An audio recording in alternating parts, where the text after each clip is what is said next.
Good afternoon. Good afternoon.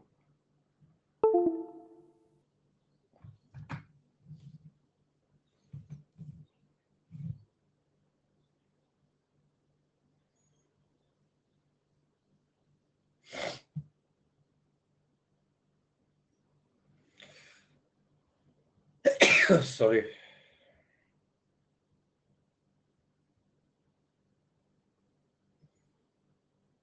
नमस्कार जी, नमस्कार। Hopefully कल से कुछ सीखे तुम लोग। आज क्या करना चाहोगे? गुड आफ्टरनून जी।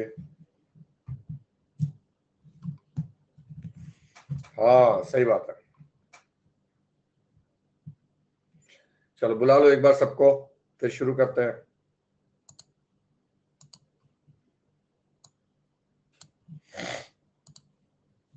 नमस्कार, नमस्कार।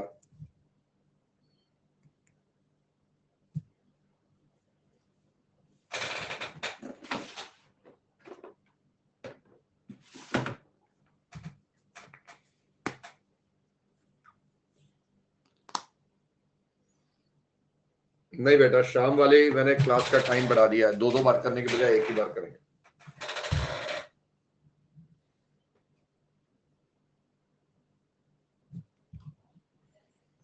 मोहित कहता है सर आपने जो क्लास में पढ़ाया ज्यादातर पीवाईक्यू में वही पूछा है, क्योंकि मैंने उसी ढंग से पढ़ाया ना। पढ़ाने का एक तरीका होता है ना कि आपको किस पेपर के लिए तैयारी करा रहे हैं। जब तू फाइनल में आएगा तो तेरे को देखेगा जो मैंने इंटर में पढ़ाया मैं वैसे पढ़ाता ही नहीं फाइनल में। फाइनल में हम फाइनल के एंगल से पढ़ेंगे, पेपर का लेवल देख के, एग्जामिनेशन का एंगल देख के पढ़ते हैं ना।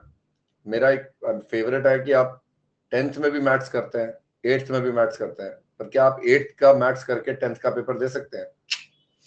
और 10th का मैथ्स करके आप 8th का पेपर भी नहीं दे सकते। तो आपको उसी लेवल पे तैयारी करना है जो एग्जामिनर पूछ रहा है। तो कोशिश यही रहती है ताकि एंड में धक्के ना लगे हमें। अब हम क्या करेंगे, एक टोटल इनकम का चैप्टर था, जो मैंने कहा था कि हम लास्ट में इसके क्वेश्चंस प्रैक्टिस करेंगे। तो आज 2 क्वेश्चंस टोटल इनकम के करेंगे, 2-3, और फिर जीएसटी के करेंगे। आज थोड़ा सा रीड एंड सॉल्व करेंगे इकट्ठे, फिर एंड में 1-2 क्वेश्चन लिख के प्रैक्टिस भी करेंगे। ठीक है जी? तो आप लोग मेरे साथ रीड एंड सॉल्व करोगे। पहले 2-4 क्वेश्चन रीड एंड सॉल्व करेंगे। थैंक यू झूमर बेटा। नाउ एक ना टोटल इनकम में एक difference between tax planning, avoidance and evasion का टॉपिक दिया हुआ है।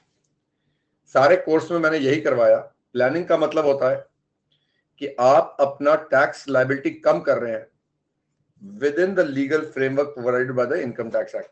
यानी आप इंश्योरेंस पॉलिसीज का प्रीमियम पे कर रहे हैं, मेडिक्लेम पॉलिसीज का प्रीमियम पे कर रहे हैं, ओल्ड स्कीम न्यू स्कीम में डाल के आरएफए ले रहे हो, एचआरए ले रहे हो, इस सबको बोला जाता है टैक्स प्लानिंग। टैक्स अवॉइडेंस होता है process adopted by the assessee to lower the tax liability by taking the help of loophole in law. उसको टैक्स अवॉइडेंस बोला जाता है। पर टैक्स अवॉइडेंस इलीगल नहीं होता है। Tax avoidance is not illegal, but there are certain tax avoidance measures taken by the government। जैसे एक केस आया था, ये आप देख रहे हो हाई कोर्ट की जजमेंट है। इसमें assessee transfers his asset to wife or daughter-in-law, income from such asset is clubbed back in the hands of the transferor। इनको बोला जाता है सार, special anti avoidance rules. Special anti avoidance rules बेटा दोनों का मिक्स है। कल भी जीएसटी और इनकम टैक्स दोनों हुए थे, आज भी जीएसटी और इनकम टैक्स दोनों होंगे। ठीक है? Special anti avoidance rules, and एक होता है गार, जनरल एंटी अवॉइडेंस रूल्स। सो सार एंड गार एंटी अवॉइडेंस रूल्स है। हमारे को कुछ सार जो हम कर चुके हुए हैं तुम्हें करा रहा हूं। जैसे क्लबिंग का चैप्टर सार है, उसमें आप अवॉइडेंस कैसे करते हैं, अपनी इनकम किसी और के नाम दिखा देते हैं, वो वापस एड बैक कर देता है, उसको क्या बोलेंगे? सार। गार सीए फाइनल में करेंगे हम लोग। और ये नॉन रेजिडेंट्स के लिए होता है generally. GAR is generally for non-resident. SAR is for what we've done. By transferring his asset to his major son, the intent of the assessee is to reduce tax in his hands. पर ये allowed है. जैसे clubbing wife और daughter in law के साथ होती है पर मेजर सन के नाम नहीं होती. तो क्या मैं अपने मेजर सन, बेटा तो मेरा ही है, ये थोड़ा कि पराया हो गया, तो क्या मैं मेजर सन के नाम ट्रांसफर करके अपना टैक्स कम कर सकता हूं? बिल्कुल कर सकता हूं, क्योंकि क्लबिंग नहीं होगी. तो ये हो गया टैक्स अवॉइडेंस. क्या हो गया ये? Tax avoidance, loophole of law. समझ में आ रही बात? जैसे टैक्स इवेजन होता है adopted by the assessee to defeat the purpose by wrongly stating facts or omitting to show income. यानी अगर आप गलत दिखा रहे हो या आप दिखाई नहीं रहे हो तो इस केस में इसको बोला जाता है टैक्स इवेजन. क्या बोला जाता है बेटा? Tax evasion. ये तो सरेआम चोरी होगी, सरेआम चोरी होगी. तो ये डिफरेंस है between tax planning, tax avoidance and tax evasion. अब हम क्या करने वाले हैं? कुछ एमसीक्यूज करेंगे, कुछ एमसीक्यूज करेंगे. चलिए, पहले वाला एमसीक्यू है, पहले वाला एमसीक्यू है और मैं आप लोगों के लिए टाइम लगा रहा हूं जल्दी से.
ओके, तो ये बताइए, इसका आंसर गूगली है बेटा.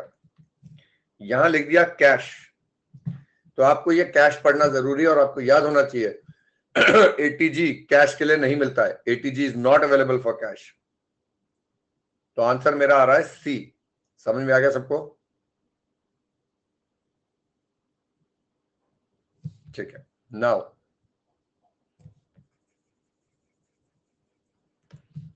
फोर्थ का बताइए आंसर.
बहुत सारे लोग गलत हैं बेटा, आप लोग ध्यान से नहीं कर रहे, मैं आप लोगों को सिर्फ जगा रहा हूं, एमसीक्यू ध्यान से करते हैं. He has to pay advance tax.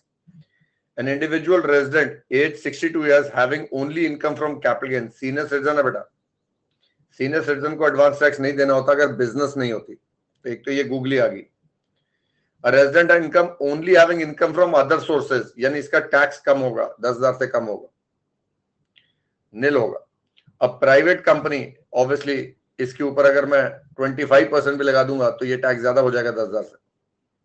अब पार्टनरशिप फर्म जिसका नील इनकम है उसका टैक्स ही नहीं बन रहा है.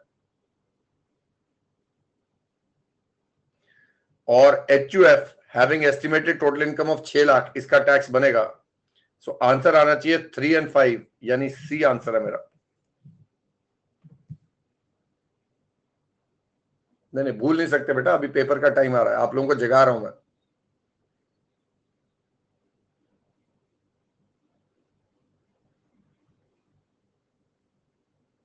शानू बेटा ऐसा सोचेगा तो पेपर में ना जुगाड़ करेगा. तेरे को मैंने जब लॉ पढ़ाया है तो जुगाड़ से क्यों करते हो?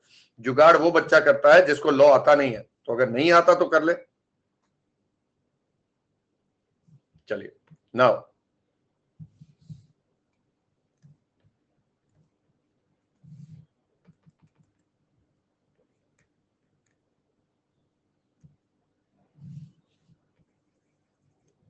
चलिए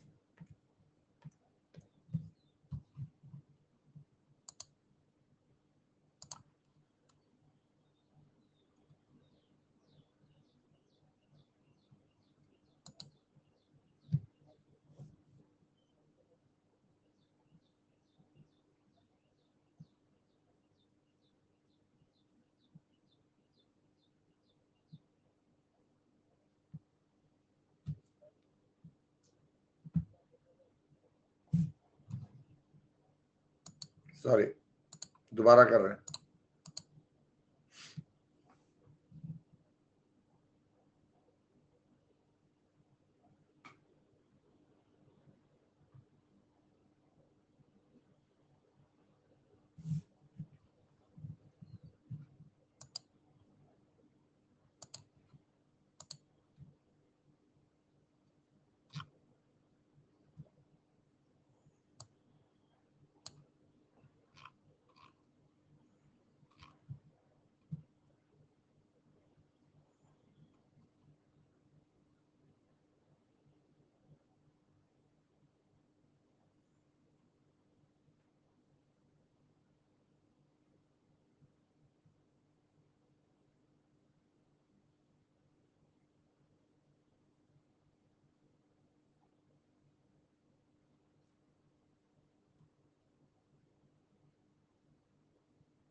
अब यहां देखिए कितना इंटरेस्टिंग क्वेश्चन बना है आईसीए ने.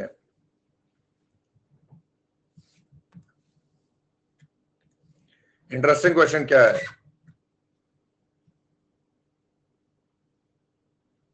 सौरभ बेटा क्या बताऊं, उसमें रिटर्न ऑफ इनकम की बात ही नहीं करी थी ना, उसमें एडवांस टैक्स की बात करी थी. आप लोग पढ़ नहीं रहे हो, एडवांस टैक्स की बात है, समझ गए? ये एडवांस टैक्स की बात है. ओके नाउ यहां पर फॉरेन कंपनी है, non resident in India, engage in the business. The principal officer of the company has approached you to enlighten him regarding the provisions of income tax pertaining to the person who is required to verify the return of income in case of ISKCON. Advise him which of the following statements are correct? पहले तो अपना दिमाग लेके जाओ section 140 पे। Company का return कौन sign करता है? एमडी करता है। अगर एमडी नहीं है अगर एमडी नहीं है तो डायरेक्टर करता है। अगर दोनों नहीं है तो आप ऑथराइज रिप्रेजेंटेटिव को कर सकते हो। अब स्टेटमेंट क्या कह रहा है? The return of income in case of income can be verified by the managing director. True है ये तो। उसने बोला है करेक्ट स्टेटमेंट बताना है। The return of income in case of ISKCON can be verified by any director irrespective of the availability or otherwise of the director। ये गलत स्टेटमेंट है बेटा, स्टेटमेंट गलत है। The return of income can be verified by a person who holds a valid power of attorney irrespective of the availability or otherwise of the managing director। Is this statement true? Yes। Authorise आप कर सकते हो। तो answer आ रहा है आपका सी 1 और 3, ये आंसर है। ठीक है, समझ में आ रहा है कुछ कुछ? चलिए अब 7th वाला करेंगे मेरे लिए जल्दी से।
ये तो सिंपल सा क्वेश्चन है,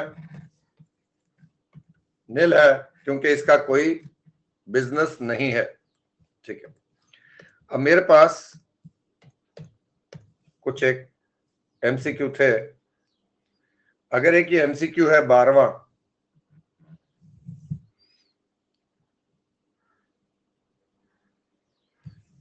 तो ये हटा देंगे। एमसीक्यू कर लीजिए एक बार।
पोल नहीं है बेटा, आप यहां पर ABCD लिख के बताइए।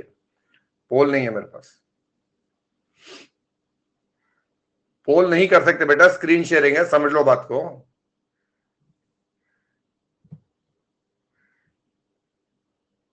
एग्जैक्टली डी आएगा इसका।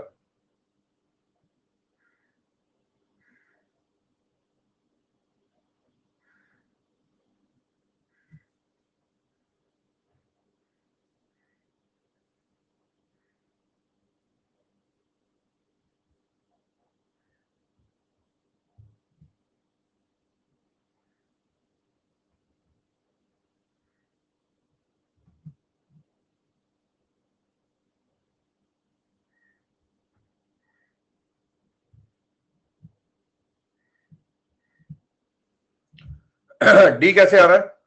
ई वे बिल का क्या रूल था? ई वे बिल का रूल देख लेते हैं एक बार। सारे लोग डी बोल रहे हैं, ई वे बिल का रूल बताइए। तो चल के एक बार ई वे बिल का रूल पढ़ लेते हैं।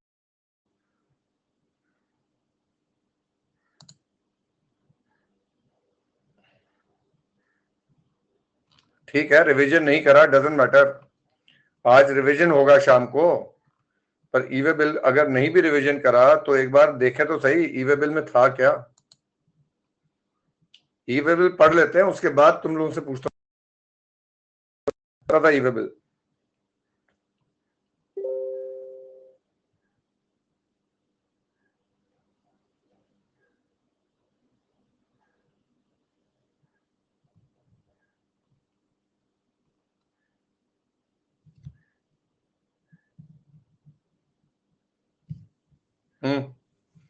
Where there is movement and the value of consignment is more than 50,000, और हमने करा था अगर वो टैक्सेबल और एग्जेम्प्ट करता है तो एग्जेम्प्ट सप्लाई को हम नहीं कंसिडर करते हैं पर टैक्स को कंसिडर करते हैं।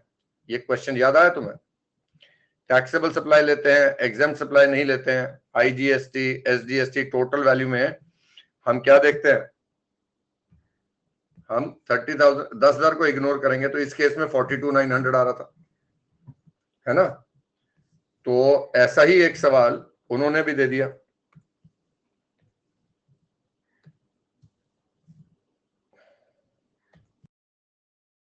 सिमिलर सवाल है, क्या एग्जेम्प्टेड गुड का वैल्यू लेना है? नहीं लेना है सर। 46,000 लेना है प्लस 50,000 बन रहा है। Is it more than 50,000? क्या ये 50,000 से ऊपर है? तो आंसर क्या होना चाहिएगा? आंसर होगा C, e way bill is not required to be generated. समझ में आ रही बात? चलिए एक ये वाला भी कर दीजिए मेरे लिए, ये वाला भी कर दीजिए। ये तो करा हुआ है, इस पे तो रोगे नहीं कि नहीं करा है।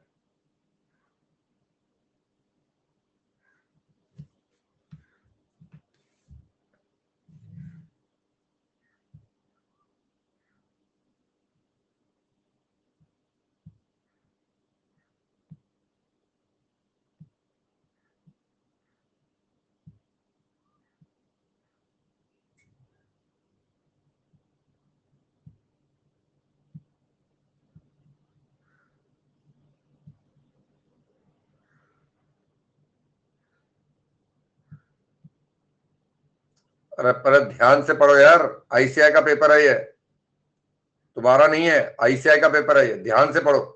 रीड स्लोली बोला था मैंने। हाँ, क्या ये आउटवर्ड सप्लाई में आएगा? क्या ये आएगा? नहीं आएगा? जल्दी बताओ। आएगा। आउटवर्ड सप्लाई बोल रहा है अंडर आरसीएम, उस पे आप टैक्स नहीं देते हो पर एग्रीगेट टर्नओवर में तो आएगा।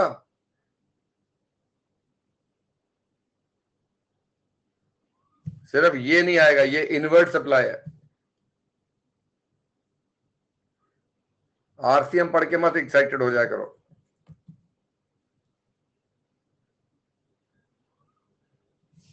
ओके, चलिए नाउ, तो आप लोगों ने देखा एमसीक्यूज थोड़े बहुत अगर करें तो दिमाग खुल जाता है हमारा, नहीं? अब एमसीक्यू मैंने यहां पर जो आपको दिए हुए हैं in the chapter of total income, आज आप इनको करोगे एज अ प्रैक्टिस। समझ गए मेरी बात? ठीक है। नाउ एक क्वेश्चन आया है जो हम करेंगे May 22 वाला, टोटल इनकम का एक क्वेश्चन करेंगे और उसके बाद जीएसटी का क्वेश्चन करते हैं। अभी पहले एक बार ये वाला करते हैं, ठीक है? Now this is a question which is for 14 marks और आपको बोल रहा है you are required to compute the total income and tax payable, ignore the provisions of BSE and give a brief note wherever necessary. चलिए एक एक करके read and solve, यानी जैसे जैसे पढ़ेंगे वैसे वैसे सॉल्व करेंगे। अब देखते हैं क्या पढ़ रहे हो। मैं आप लोगों को 2 मिनट दे रहा हूं इस पॉइंट को पढ़ने के लिए और मुझे बताओ इसमें सबसे इंपॉर्टेंट पॉइंट क्या पढ़ा आप लोगों ने। आज तुम्हारी रीड एंड सॉल्व की ट्रेनिंग करूंगा मैं।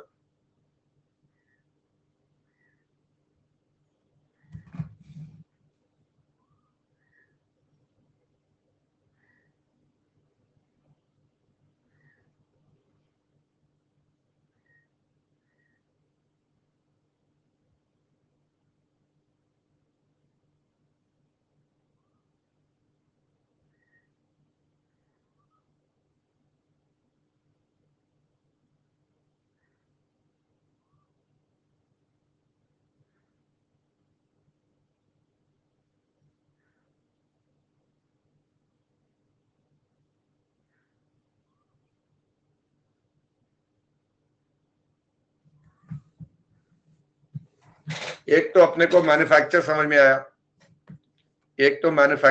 आया, यानी एडिशनल डेप्रिसिएशन वगैरह का ध्यान रखना है। एक और बात यहां पर ध्यान में रखनी है, क्या उसने प्रॉफिट बता दिया मुझे 5,61,000। हाँ, ये सबसे इंपॉर्टेंट वर्ड है, ये सबसे इंपॉर्टेंट वर्ड है।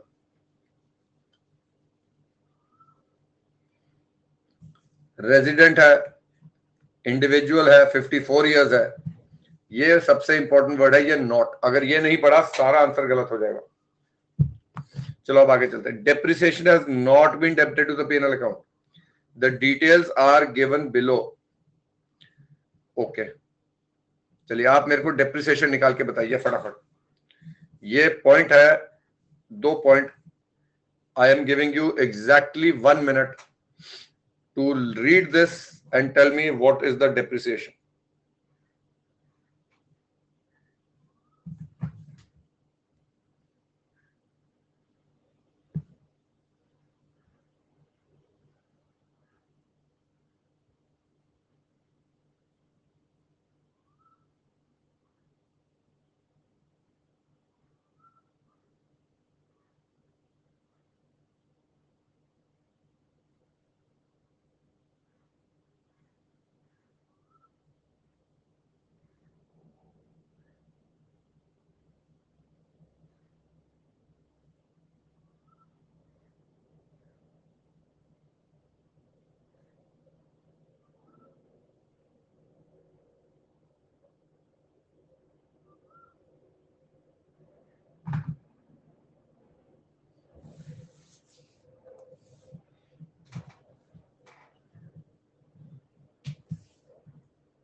चंदन बेटा, दैट आंसर इज गुड।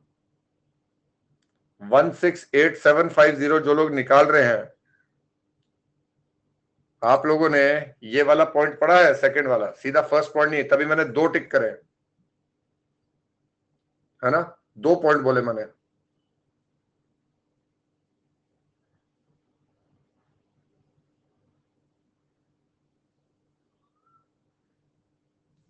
तो ओपनिंग WDV 475 है, ये जो 725 है इसमें से 20% सब्सिडी आ गया है, तो कितना होगा बेटा?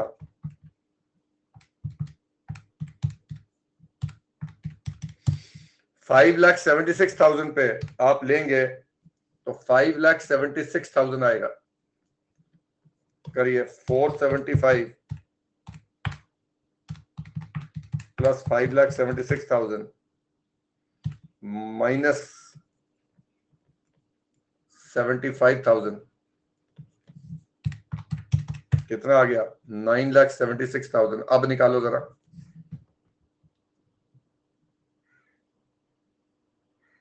$580 आ रहा है।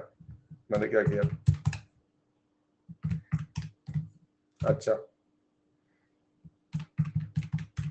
580 आ रहा है।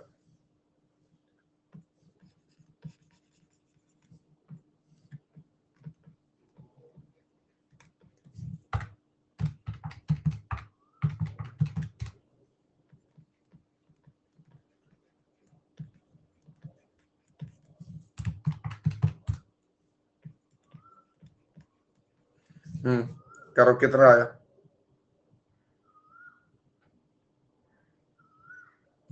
और एडिशनल डेप्रिसिएशन कितना आएगा? सो 147 आ गया एक, और एडिशनल डेप्रिसिएशन कितना आ रहा है?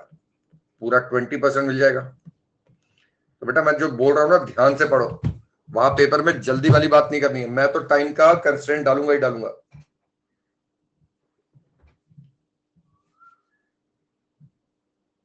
चलिए, she paid job work for value addition on fabrics without deduction of tax to job worker by an account pay check.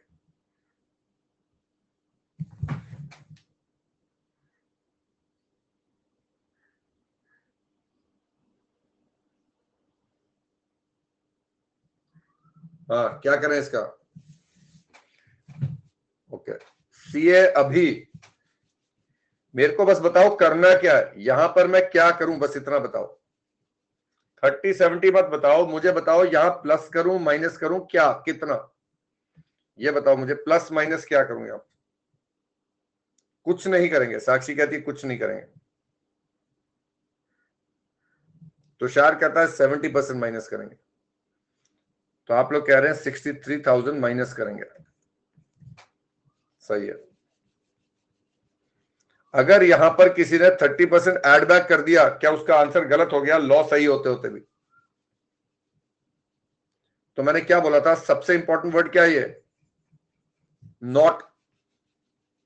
Not.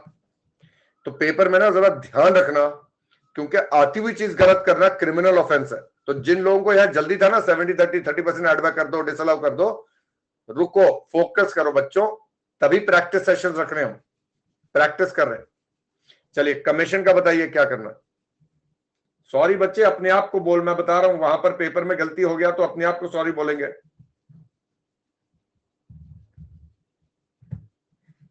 आराम से सोचो, पर 1 मिनट है सोचने के लिए, पर आराम से सोचो, जल्दी में आराम से सोचो।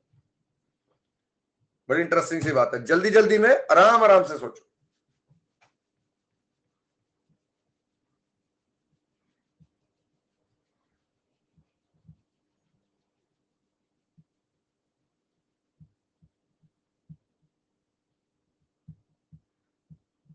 चलिए बताइए इसका क्या करें।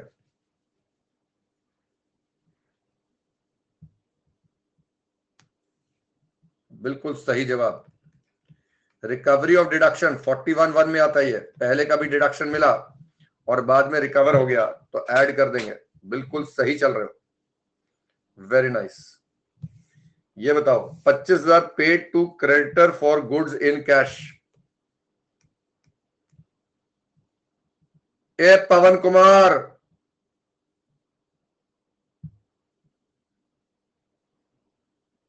क्या करूं बस ये बताओ।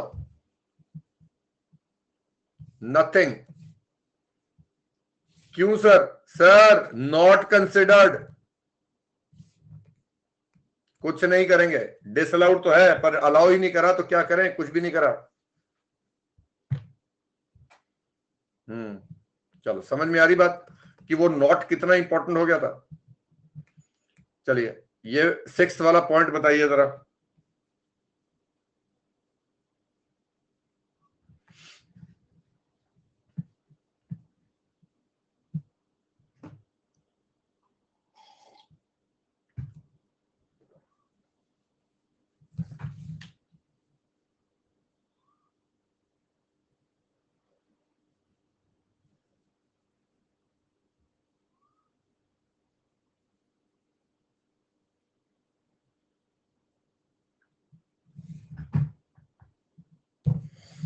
क्या ये स्पेकुलेटिव लॉस है या ये नॉर्मल लॉस है? नॉर्मल लॉस है। क्या ये बाद में सेट ऑफ हो जाएगा? नॉर्मल बिजनेस लॉस है, याद रखना ये। अच्छा, इंटरेस्ट रिसीव, इसका बताओ जरा क्या करेंगे।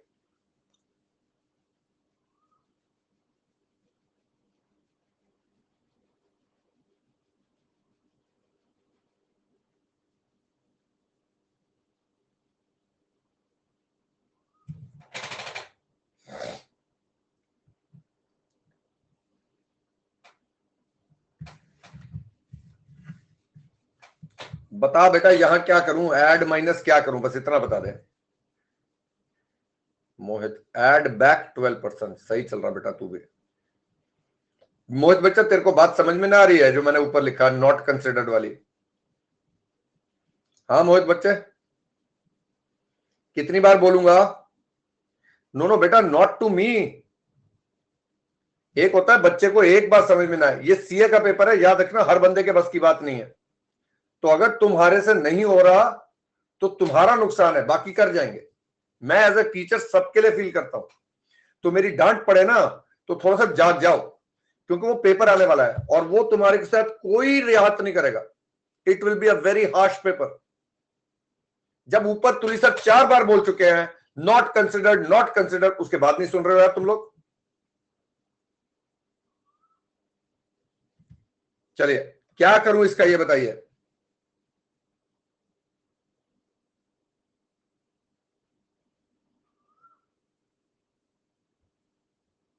क्या 1,60,000 उसकी बिजनेस इनकम होगी, वो भी दूसरा सेकंड बिजनेस, इस बिजनेस में नहीं आएगा ये भी सेकंड बिजनेस का लॉस है, ये थर्ड बिजनेस हो गया, ये अलग अलग बिजनेस है।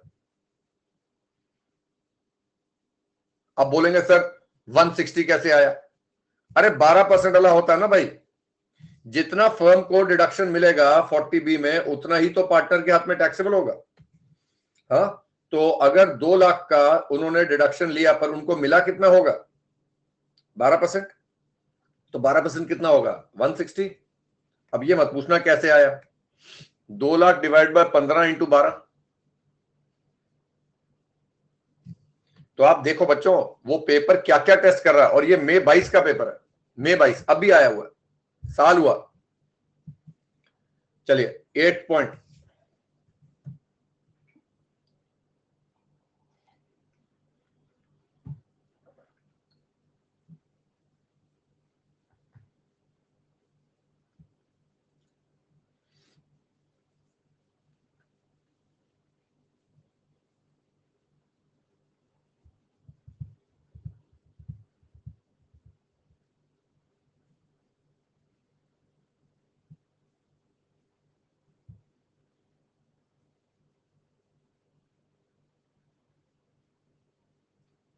अदर सोर्सेज में क्या करूं, ये अदर सोर्सेज में आ गया, कितना लूं?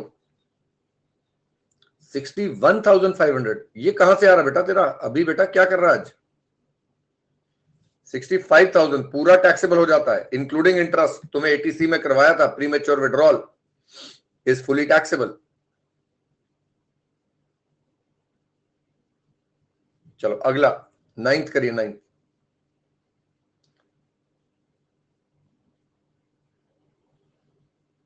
अरे अंग्रेज अभी बच्चे,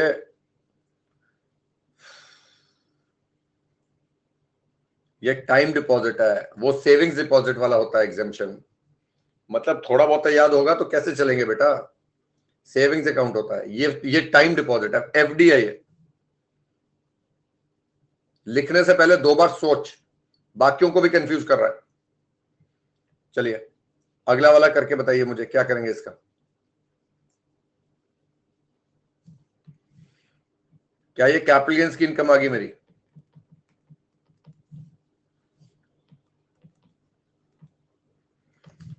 बताइए इसका कॉस्ट वगैरह।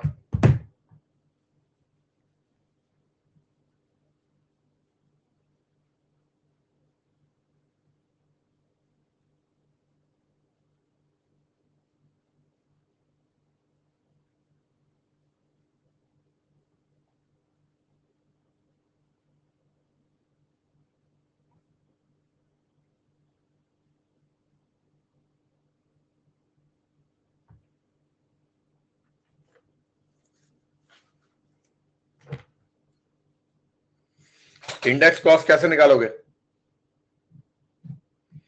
40,000 बताते जाओ मुझे। इंडेक्स 348 डिवाइडेड बाय कौन से साल का इंडेक्स है? इंडेक्स का साल बताओ यार मुझे। देगा पेपर में मिलेगा तुम्हें, वैल्यू इंडेक्स का नहीं मिलेगा, मिलेगा हाँ 5-6 का। बताओ कितना आएगा, क्वेश्चन में मिलेगा तुम्हें 117। और दूसरे वाला हो गया, क्या ये एडिशनल एक्सपेंडिचर ऑन इंप्रूवमेंट हो गया है?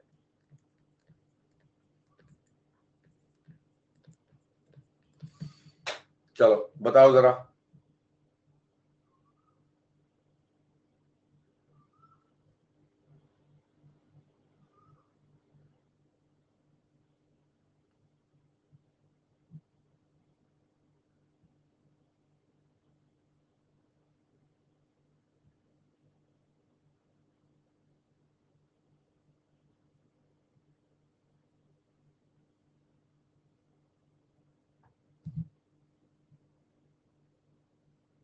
चलो टोटल दोनों मिला के बात कर रहे हो?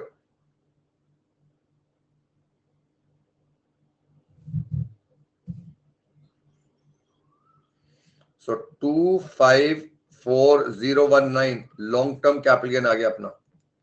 स्पेशल इनकम आ गई है, देख लो।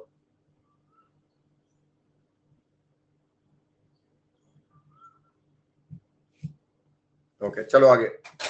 She received a gold chain worth this much from her cousin during the year. बताइए क्या करें इसका?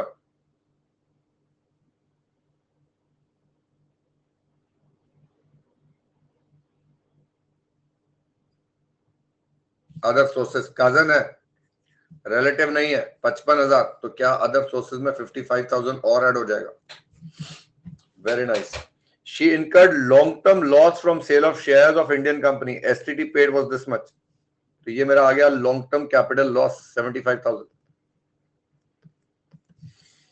हाँ, और ये 112A का लॉस है, पर उसका कोई स्पेशल ट्रीटमेंट नहीं होता, याद रखना। 112A की इनकम का स्पेशल ट्रीटमेंट है, लॉस का कोई स्पेशल ट्रीटमेंट नहीं है। She deposited 50,000 with life insurance for the maintenance of her mother dependent upon him and suffering from severe disability. DD मिलेगा सर, ये DD severe disability। तो कितना डिडक्शन मिल जाएगा? कितना डिडक्शन दूं? 40,000 मिलेगा। रोशन सही चल रहा बेटा। 50,000 मिलेगा, ठीक चल रहे हो। मतलब कोई भी तुक्का मारी जा रहे हैं, 50,000 मिलेगा, 40,000 मिलेगा। अरे 80 DD है।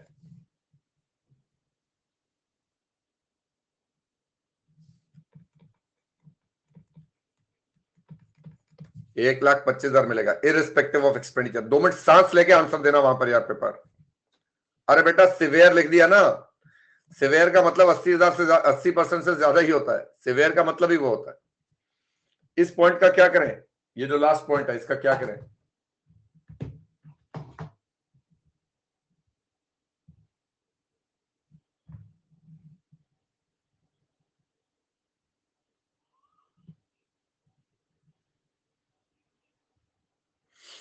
ATC दे देंगे 1.5 लाख रुपए का।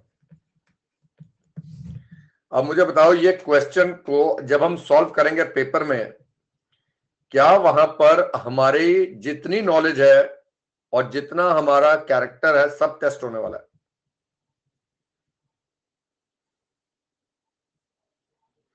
पर मैंने तुम्हें दिखाया एक एक पॉइंट करके। अगर हम आराम आराम से पढ़ेंगे और आराम आराम से सोचेंगे तो जवाब तुम्ही ने दिए, मैंने नहीं दिए। अगर वहां पैनिक हो गया तो क्या ये क्वेश्चन खिड़की से बाहर जाएगा? अगर वहां पैनिक हो गया तो ये क्वेश्चन खिड़की से बाहर जाएगा। तो आज पहली बार तुम्हारे साथ एक प्लान डिस्कस कर रहा हूं, जो अगले कुछ दिनों में रोज करूंगा। प्लान जो फर्स्ट आवर का प्लान है। पहला 1 घंटा इतना क्रूशियल होता है ना। जब आप पेपर हॉल में बैठते हैं, आपके पास 15 मिनट का टाइम है, रीडिंग टाइम होएगा। उस रीडिंग टाइम में अगर हम अभी के पैटर्न की बात करें, चलिए अभी का पैटर्न देखते हैं। जो आजकल पैटर्न आ रहा है उसको देखते हैं 1 मिनट के लिए। जो आजकल का पैटर्न आ रहा है उसको देखते हैं 1 मिनट के लिए।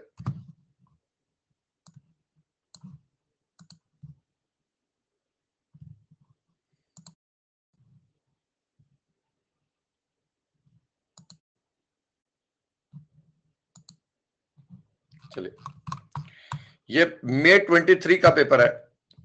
आपको ऐसे जर्नल इंस्ट्रक्शंस आएंगी। मैं इसका सेपरेट सेशन भी लूंगा, पर चलिए आज बोलते तो आज करा दूं या सेपरेट सेशन में कराऊं, या दोनों बात करा दूं? ठीक है। He says the question paper comprises of 2 parts, part 1 and part 2. Part 1 comprises of multiple choice questions, यानी आपके पास MCQ का अलग आएगा। जैसे ये पायरेटेड पता नहीं कैसे निकाल लेते हैं लोग, पर ये MCQ का उन्होंने दिया, हालांकि ये बात गलत है, पर मेरे पास आया हुआ था। ये MCQ का स्क्रीनशॉट आया हुआ है, यानी एक ऐसा बुकलेट आएगा आपके पास। आपको इस MCQ को सॉल्व करना पड़ेगा, बट वो सॉल्व आप आंसर शीट पे नहीं करोगे, OMR शीट होगी, उस पे आप लिखोगे। सो MCQs अलग से होगा, वो पेपर बाहर नहीं आता है, वो अंदर ही रहेगा। और एक ये पार्ट 2 मिलेगा आपको, ये पार्ट 2 मिलेगा आपको।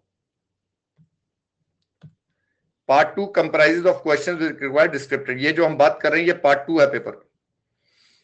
Ensure that you receive the question paper relating to both the parts. वहां पर प्लीज ध्यान दीजिएगा कि आपके पास दोनों पार्ट मिले.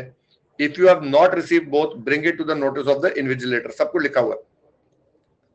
Answers to MCQ are to be marked on OMR sheet as given on the coverage paper of section A of the descriptive answer beat. Answers to question in part 2 are to be written on the same descriptive answer book. Answers to MCQ if written inside the descriptive will not be evaluated. यानी MCQ के answer आपको booklet पे नहीं लिखने हैं, OMR sheet में लिखने हैं. OMR sheet given on the cover page of descriptive answer will be in English only for all candidates. The bar-coded sticker provided in the attendance is to be affixed only on the descriptive answer book. ये सारी बातें ना करके आना. मेरे पास paper के बाद इतने सारे बच्चे आते हैं, अरे सर जीएसटी और इनकम टैक्स दोनों पार्ट ए के आंसर बुक में कर दिए, पार्ट बी में कराई नहीं. अरे सर ये हो गया वो गया. अरे सब लिखा हुआ देखो, आपके पास बुकलेट आएगी, पार्ट ए की आंसर शीट अलग आएगी, सेक्शन ए, ये सेक्शन ए और सेक्शन बी के आंसर शीट अलग आएंगी. आपकी जीएसटी का उसमें करना है, इनकम टैक्स का उसमें करना है. सुन रहे हो मेरी बात? You will be allowed to leave the examination hall only after the conclusion of the exam. If you have completed the paper, remain in your seat. उठ के बीच में से निकल मत जाना. Duration of the exam is 3 hours. You will be required to submit part 1 of the question paper containing MCQs and part B, the answer book in respect of description, to the invigilator before leaving. He will give you acknowledgement on page 2 of the admit card upon the receipt of the above. ये सारी बातें पढ़ के जाना. आप लिखा हुआ है working note should form part of your answer. तो आप शुरू में एक सप्लीमेंट्री बुक ले लोगे, सप्लीमेंट्री बुक ले लोगे, इसके ऊपर लिख देंगे रफ, जो हम रीड एंड सॉल्व के लिए यूज करेंगे. सुन रहे हो मेरी बात? सुन रहे हो मेरी बात? All questions in section B should be answered on the basis of position of GST law as amended. वो डेट आ गई. अब हम देखते हैं पहला क्वेश्चन सेक्शन ए का, यानी पार्ट 2 हो गया डिस्क्रिप्टिव. डिस्क्रिप्टिव और ये जो हमने करा यहां पर, ये जो इन्होंने बाहर निकाला,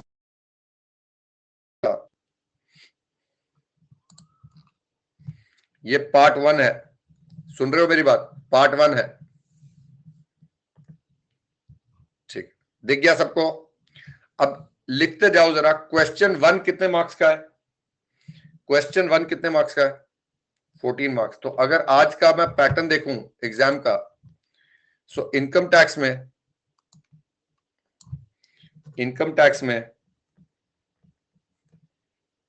एक्चुअली एमटीपी खोलना चाहिए था. एम खोलते हैं. I hope I have the MTP इस बार का.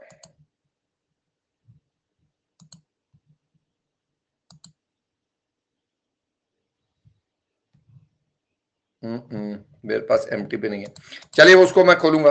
बट एनीवेज, जो आपको चॉइस आती है, आपके पास क्वेश्चन 1 इनकम टैक्स का और जीएसटी का क्वेश्चन 1, ये कंपल्सरी क्वेश्चंस है. ये कंपल्सरी क्वेश्चंस है. अगर एमटीपी है इस समय मेरे को भेज दो, मैं अपलोड कर लेता हूं 1 मिनट के लिए. है तो भेज दो. एक सेकंड.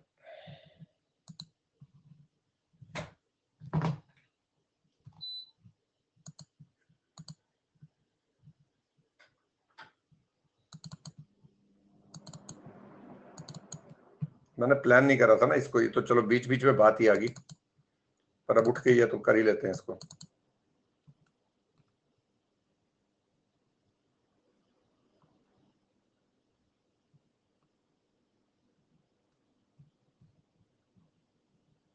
कहाँ भेजा? व्हाट्सएप पे भेजा है.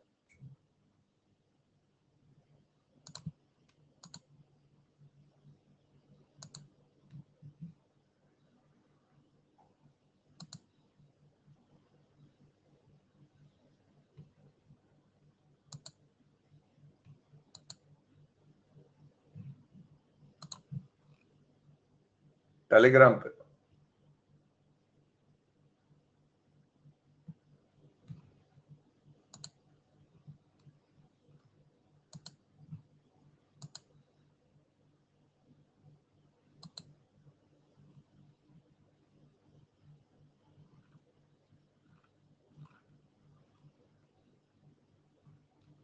यार ये ब्रांडेड है यार, दूसरा नॉर्मल नहीं है। टेलीग्राम से तो वो तो आपने जो भेजा वो तो उस पर कोई ब्रांड लगा हुआ है। चलिए नहीं, हम लोग गुमराह हो गए, मैं उसका निकाल लूंगा। आप अभी मेरी बात सिर्फ सुनो। ये जो क्वेश्चन 1 है आप सबसे पहले नहीं करेंगे, भेजा है।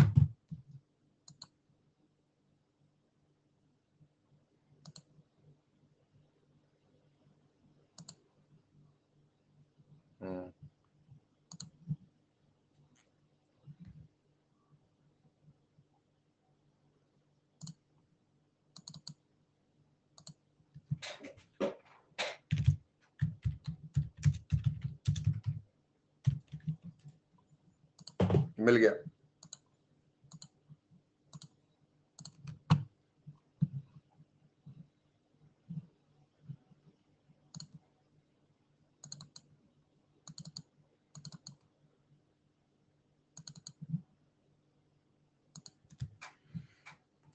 चलिए देखें, यहां पर हमारे पास सबसे पहले सेक्शन ए आ रहा है इनकम टैक्स का 50 नंबर का, देखते जाए। Division A is multiple choice questions. ये आपका एमसीक्यू आया है, कितने नंबर का है?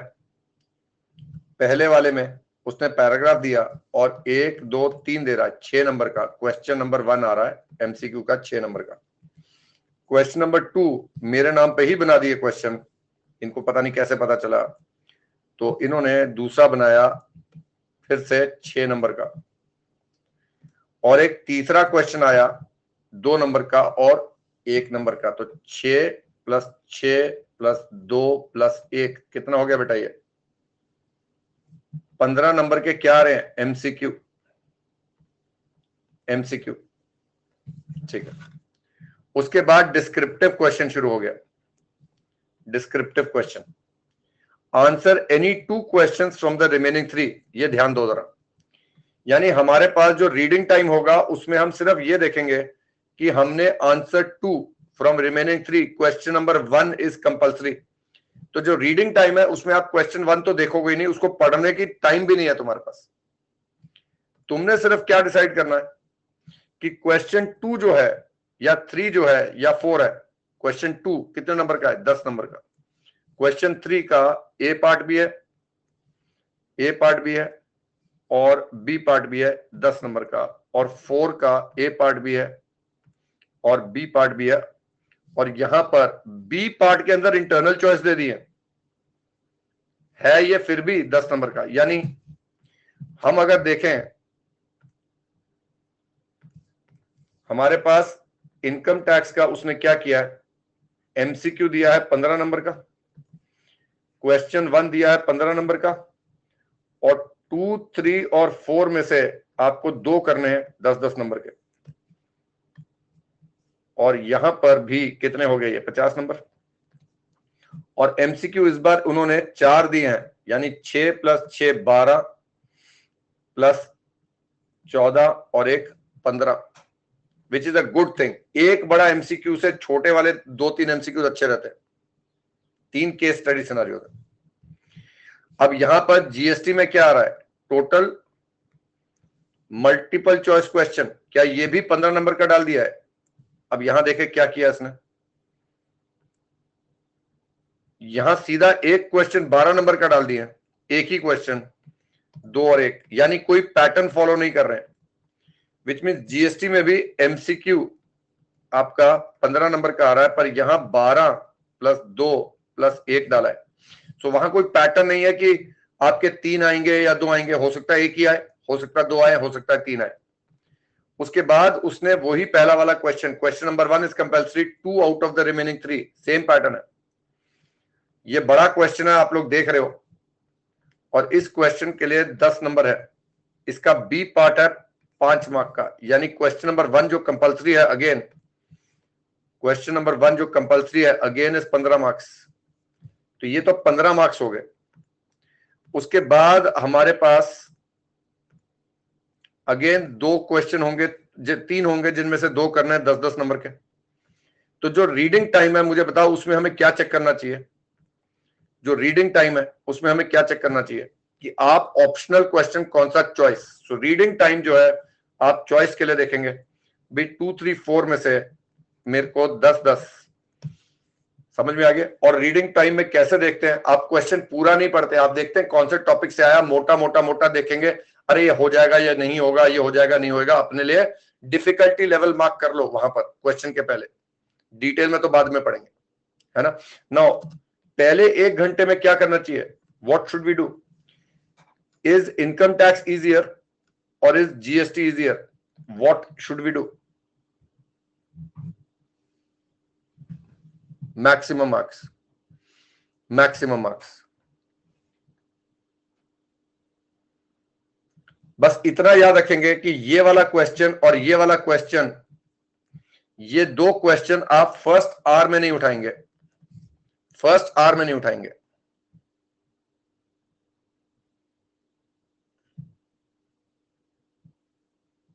बेटा टफ तो दोनों होते हैं, but GST as a law is easier than income tax, है ना।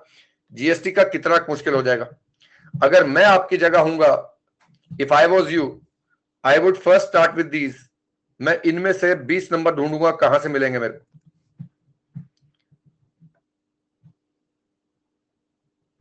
आप क्वेश्चन किसी भी ऑर्डर में कर सकते हैं, बस आप क्वेश्चन को नंबरिंग ठीक करेंगे, आपको शुरू से करने की जरूरत नहीं है, आप किसी भी ऑर्डर में कर सकते हैं। पर अगर आप क्वेश्चन 2 का ए पार्ट कर रहे हैं, फिर क्वेश्चन 3 का बी पार्ट कर रहे हैं, ये नहीं करेंगे आप।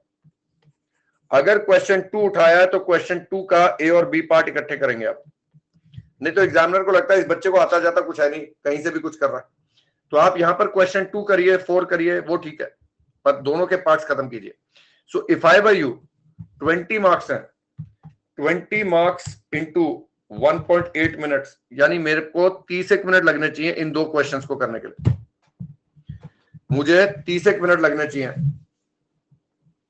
मैं आपको वही बता रहा हूं बेटा, मैं आपको क्या बोल रहा हूं, सबसे पहले मैं डिस्क्रिप्टिव क्वेश्चन करूंगा, क्योंकि एमसीक्यू का पता नहीं चलता है, पहले डिस्क्रिप्टिव क्वेश्चन खत्म करेंगे, उसके बाद मैं ये वाले एमसीक्यू उठाऊंगा अगर मैं आपकी जगह होता, क्योंकि जीएसटी का एमसीक्यू ठीक होता है। अब ये 15 नंबर का है, 15 इंटू 1.8 यानी 20-25 मिनट है मेरे पास, यानी फर्स्ट 1 आवर में अगर मैं ये 2 सही कर लूं, दिस इज 35 मार्क्स। एंड अगर मुझे ऐसा लग गया कि इसमें से मेरे 20-25 नंबर आ सकते हैं, 20-22 नंबर पहले घंटे के अंदर, तो क्या मेरे अगले 2 घंटे मजे में निकलने वाले हैं, है ना। Now what would I do, I would then pick up these 2 questions, मैं ये 2 क्वेश्चन खत्म करूंगा और फिर वही सीक्वेंस फॉलो करूंगा, लास्ट में उठाऊंगा ये वाला क्वेश्चन, उसके बाद ये वाला करूंगा, फिर लास्ट में ये इनकम टैक्स वाला क्वेश्चन करूंगा। पर आपको ऐसे करना है कि आपके पास टाइम बच जाए, पता चले ये 15 का क्वेश्चन के लिए टाइम ही ना बचेगा। So you have to follow that 1.8 minute per mark. और अगर किसी क्वेश्चन में ज्यादा टाइम लग रहा है, आपने 80% कर दिया और आपको लग रहा है कि मेरा टाइम पूरा हो गया, तो उस क्वेश्चन के लिए जगह छोड़ के अगले क्वेश्चन पे चलिए, क्योंकि अगर उस क्वेश्चन पे एक्स्ट्रा टाइम लगाएंगे, नंबर तो 2 या 4 ही एक्स्ट्रा मिलेंगे, पर वही टाइम अगर मैं नए क्वेश्चन पे लगा दूंगा तो हो सकता है वहां 4 या 5 नंबर एक्स्ट्रा आ जाए। आप लोग सुन रहे हो मेरी बात।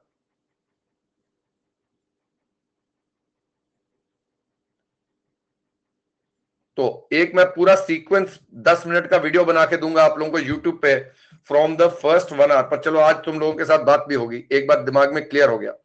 तो मेरा सीक्वेंस क्या है, मैं अगर आपकी जगह होता तो क्या करता, पहले ये करूंगा, फिर ये करूंगा, फिर ये करूंगा, फिर ये करूंगा, फिर ये करूंगा और लास्ट में ये करूंगा। That is my sequence. बाकी आप अपना देखिएगा वहां पर, बट आपको बेटा काम आप कुछ भी कर सकते हो। सुनो मेरी बात, मैं आपको सिर्फ बता रहा हूं कि टेंशन सबसे कम होगी, क्योंकि इसको करने में सबसे कम टाइम लगेगा, सबसे कम टाइम इनको करने में लगेगा, ट्रस्ट मी।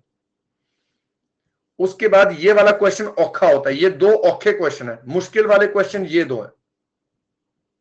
इन 2 क्वेश्चंस को लास्ट कितने 30 मिनट्स है ना, 30 मार्क्स का है, तो 1 घंटा चाहिए ना अपने को इन 2 क्वेश्चंस के लिए। तो इन 2 क्वेश्चंस को लास्ट 1 आवर के लिए रखो, आखिरी घंटे में करेंगे इसको, तब तक ना स्ट्रेस कम हो जाता है। सुनो मेरी बात, लास्ट आवर तक स्ट्रेस कम हो जाता है, क्योंकि लगता है कि यार जो क्वेश्चन करे उनमें से 30-40 आ जाएंगे, तो ये मजे में होंगे। सुन रहे हो मेरी बात।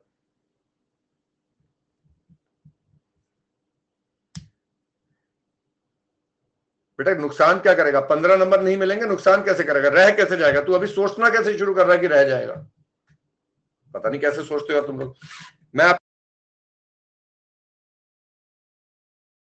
लोगों को बता दिया कि क्या था कि मेरे 180 मिनट थे, 180 मिनट। मैंने देखा मेरे पास 9 क्वेश्चन है। मैंने क्या देखा? आवाज आ रही है नहीं आ रही मेरी?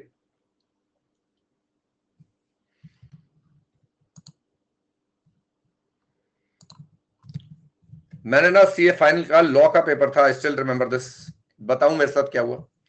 मैंने देखा 180 मिनट है और मैंने देखा 9 क्वेश्चन करने हैं। मैंने 20 मिनट के हिसाब से क्वेश्चन करने शुरू कर दिए। जैसे 20 मिनट, मेरे दिमाग का टाइमर था कि 20 मिनट में क्वेश्चन खत्म कर देने। मैंने तो मैं जब लिखता था ए बी सी पार्ट होता था क्वेश्चन का, मैंने 20 मिनट में खत्म कर दिया। अगर 20 मिनट के बाद मेरा रह जाता था टाइम तो मैं अगले क्वेश्चन पे चला जाता था, क्योंकि मुझे लगता था कि इसमें मैं और 3-4 मिनट 5 मिनट लगाऊंगा, मार्क्स मेरे एक्स्ट्रा 1 या 2 ही आएंगे। इसमें 4-5 मिनट लगाऊंगा तो हो सकता है 3-1 मार्क एक्स्ट्रा आ जाए। तो मार्जिनल यूटिलिटी मेरा बड़ा क्लियर था। अब देखो हुआ क्या, मेरी गलती देखो, मेरी गलती क्या थी कि मैंने क्वेश्चंस गलत पढ़ लिए। करने 8 थे।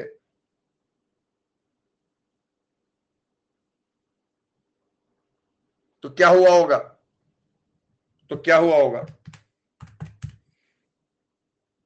मेरा पेपर आधा घंटा पहले खत्म हो गया। मैं घबरा गया, पेपर में बैठा। मैंने कहा ये क्या किया तूने? मुझे लगा कि यार मैं तो कुछ कम लिख के आया हूंगा। हाउ? क्योंकि बेटा मैंने 8 क्वेश्चन करने हैं। 8 क्वेश्चन को अगर मैंने 20 मिनट में कर दिए तो बेसिकली 160 मिनट। मेरी स्पीड थोड़ी तेज थी तो 180 की जगह मेरा 150 मिनट में लगा, तो आधा घंटा बच गया ना बेटा मेरे पास। गलती से डिवाइड कर दिया 9 से। तुम लोग सुन रहे हो मेरी बात? बट हाउ पूछ रहा है। मैंने हर क्वेश्चन के बाद एक आधा पैराग्राफ का जगह छोड़ा होता था। हर क्वेश्चन के बाद मैं 4-5 लाइन खाली छोड़ता था, ताकि अगर वापस आके मुझे कुछ लिखना पड़ेगा तो मैं लिख लूंगा। मैं उसके बाद आधा घंटा पूरा पेपर दोबारा देखा, पर मुझे कोई एक्स्ट्रा लिखने की जरूरत ही नहीं पड़ी, क्योंकि मैं सब कुछ लिख चुका था। तो आपकी speed is going to be very important. आप तो ये खबरदार, किसी ने मेरे को बोला कि सर पेपर खत्म ना हुआ तो क्या करेंगे? तो आप लोगों को घर बैठ के इस समय स्पीड का प्रैक्टिस करना, जो मैं यहां करा रहा हूं। तुम लोग सुन रहे हो मेरी बात? यार पवन यार कैसे इंप्रूव करें? लिख के, टाइमर लगा के। कितनी बार बोला मैंने? क्या यार, मतलब तुम लोग बच्चे ना, इतनी स्पून फीडिंग हो गई है शायद कि तुम्हारी अपनी सोच खत्म होती जा रही है।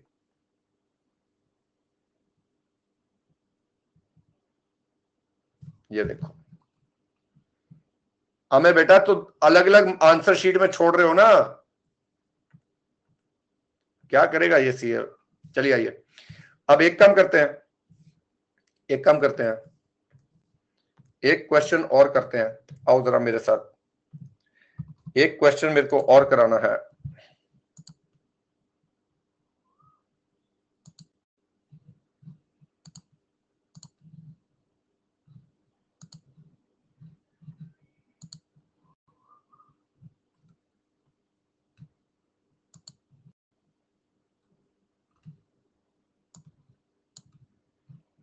ये May 22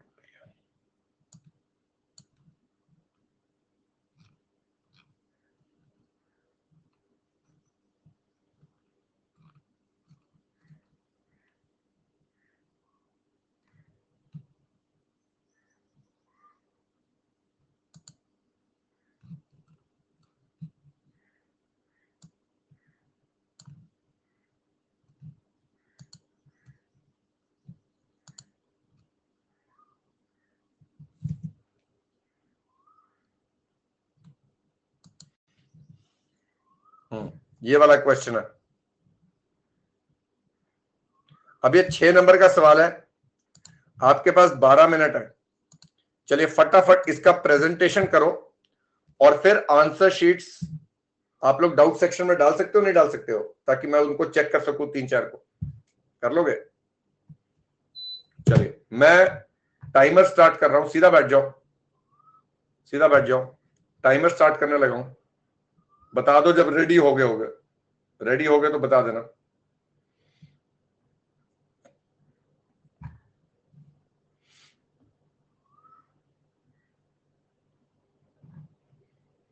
सीधा बैठ जाओ और इसको जितनी जल्दी कर सकते हो, सुनो, जितनी जल्दी कर सकते हो, 12 मिनट पूरे नहीं लगाने, जितनी जल्दी कर सकते हो करके दिखाओ। रीड एंड सॉल्व करो और प्रेजेंट करो और डाउट सेक्शन में अपलोड करो, देखते हैं कौन सही करता है जल्दी। चलिए स्टार्ट हो गया टाइमर, स्टार्ट हो गया टाइमर।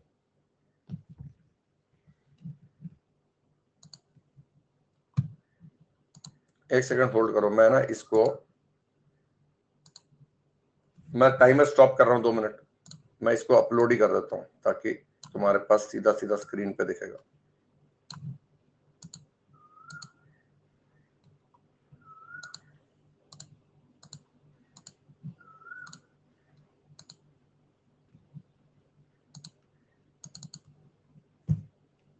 ये लीजिए, चलिए टाइमर स्टार्ट हो गया।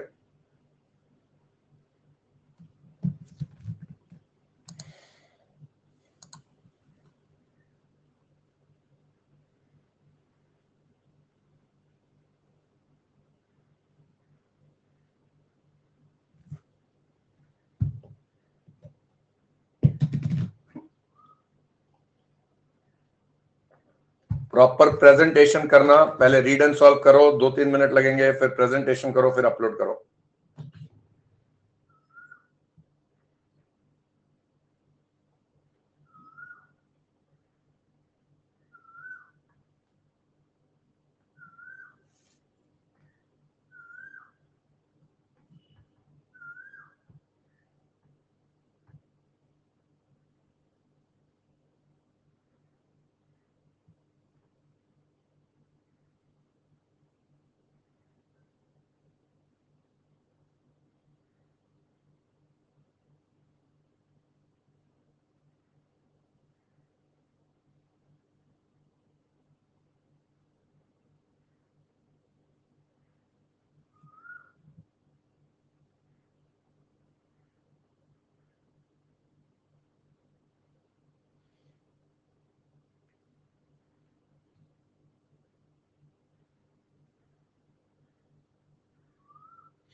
अमन यार, आऊं तेरे घर पे?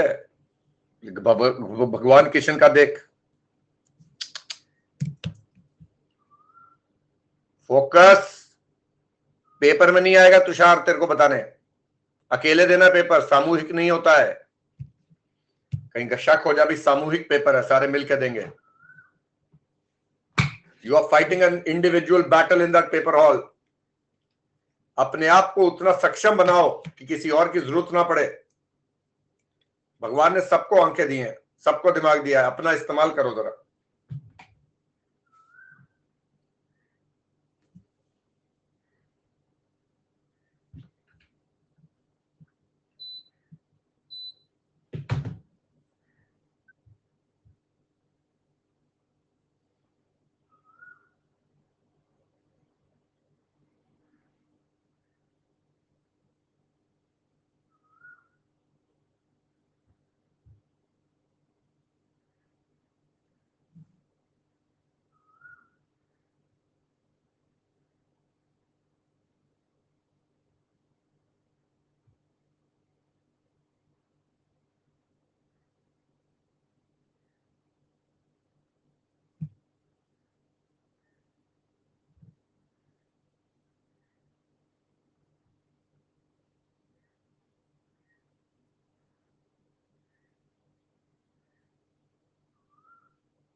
4 मिनट हो गए,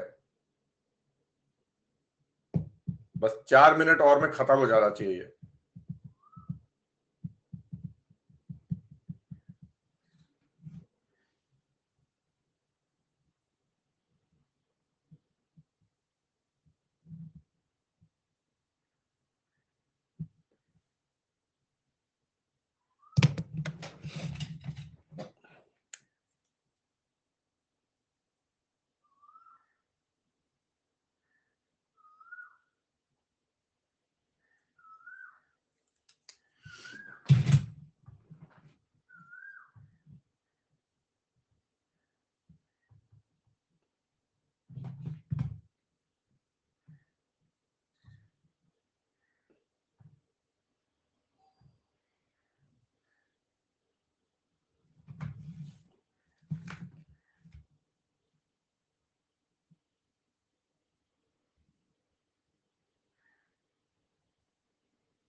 डन है तो डाउट सेक्शन में डाल दो।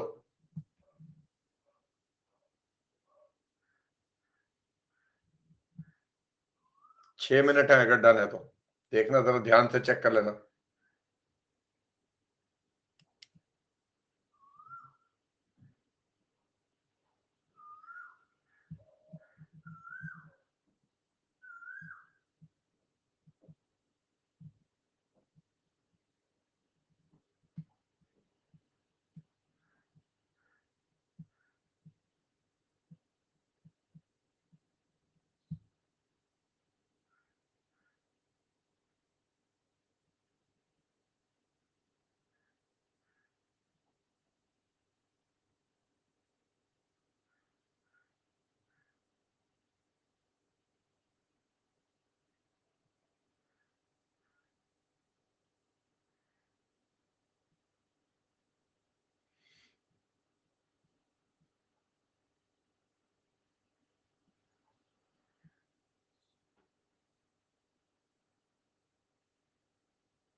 This is ideal time, 8 minute हो रहे हैं, ये क्वेश्चन 8 मिनट में प्रेजेंट हो जाना चाहिए था। चलो जल्दी से जो अपना आंसर अपलोड कर सकता है कर दे। डाउट सेक्शन में अपना आंसर डाल दो, क्लियर पिक्चर डालना ताकि मैं चेक कर सकूं।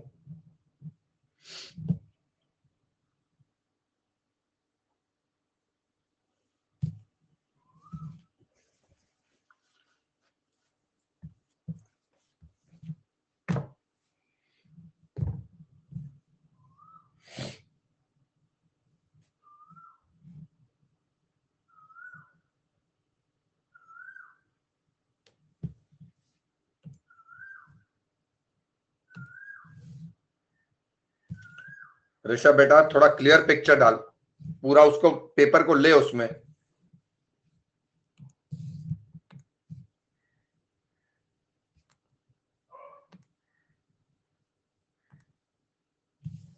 दो वाले पेज वाला नहीं, और सीधा पिक्चर डालो बच्चे, यहां पर पूरा क्लियर पिक्चर लो उसका। स्क्रीन पे नहीं तो पता ही नहीं चलेगा क्या हो रहा है।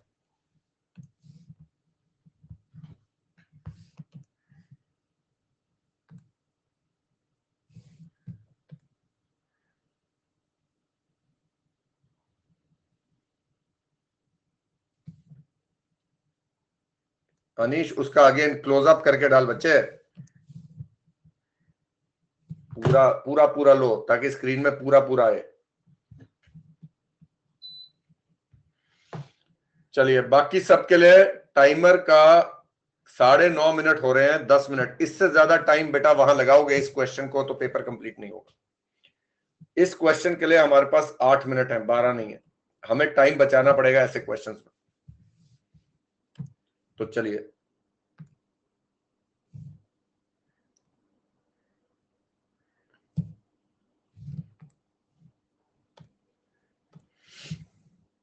मैं स्टॉप कर रहा हूं टाइम।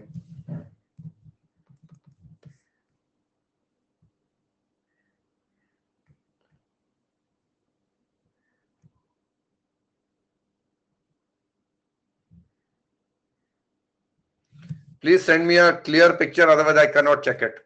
मैं ढूंढना पढ़ना अगर मुझे पड़ेगा ध्यान से तो बड़ा मुश्किल हो जाएगा।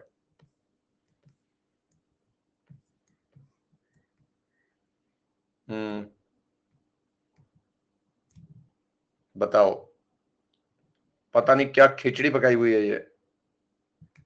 ऐसे पेपर में लिख के आओगे तो गड़बड़ होने वाला बच्चे। चलिए आज ये भी सीख लेंगे एक बार। हाँ ये देखो, ये थोड़ा बेटर दिख रहा है मेरे को। कौन है ये? वीरेन बेटा इसका थोड़ा क्लोजअप फोटो डालो जरा।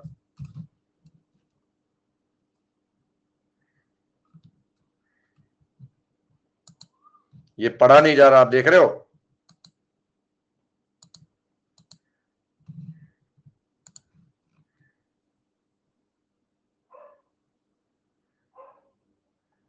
सागर बेटा टेली पे डलवा के मैं अपलोड करूंगा मतलब? आप यहां पर फोटो खींच के डाल दो यहां पर 2 मिनट के लिए। चलो टेली पे डाल दो, टेली पे देखते हैं। टेलीग्राम पे डाल दो, मैं वहां से ले लेता हूं।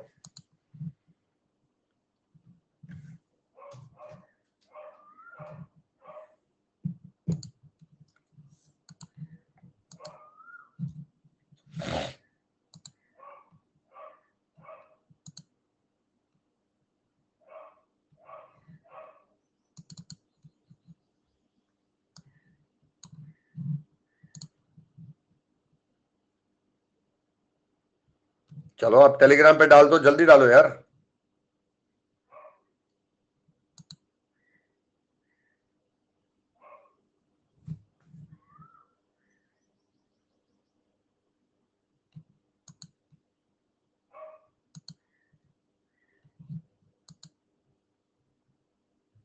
कोई डाल रहा है? मतलब मैं वेट कर रहा हूं, कोई तो डाल दो।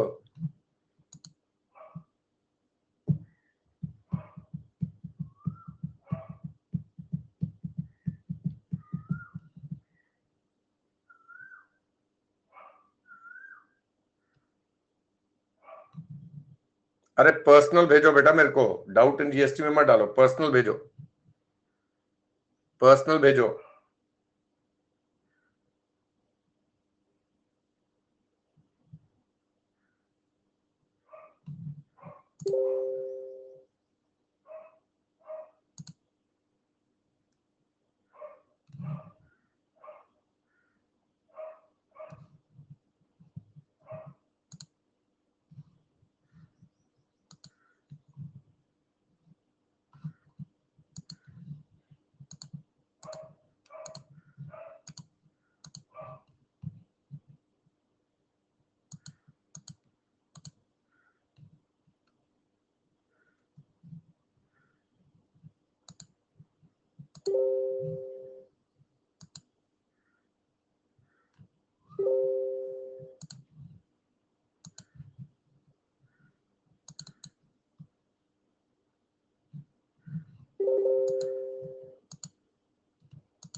अब इसको टेढ़ा कैसे करेंगे?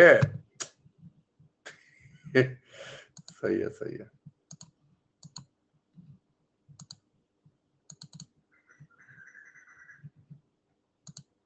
कोई ना, 1 मिनट दो।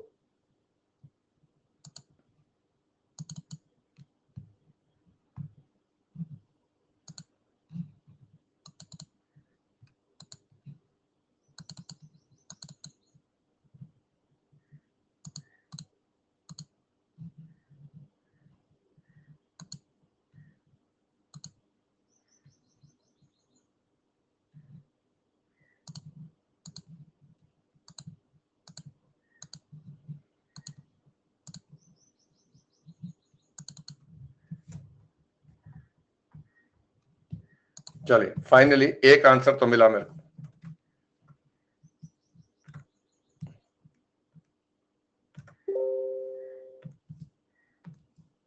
है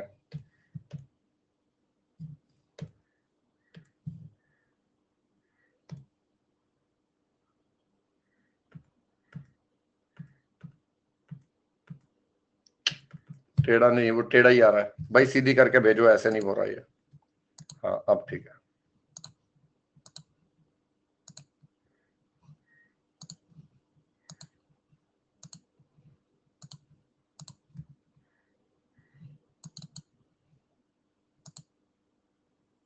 ओह, फाइनली मोहित है ये।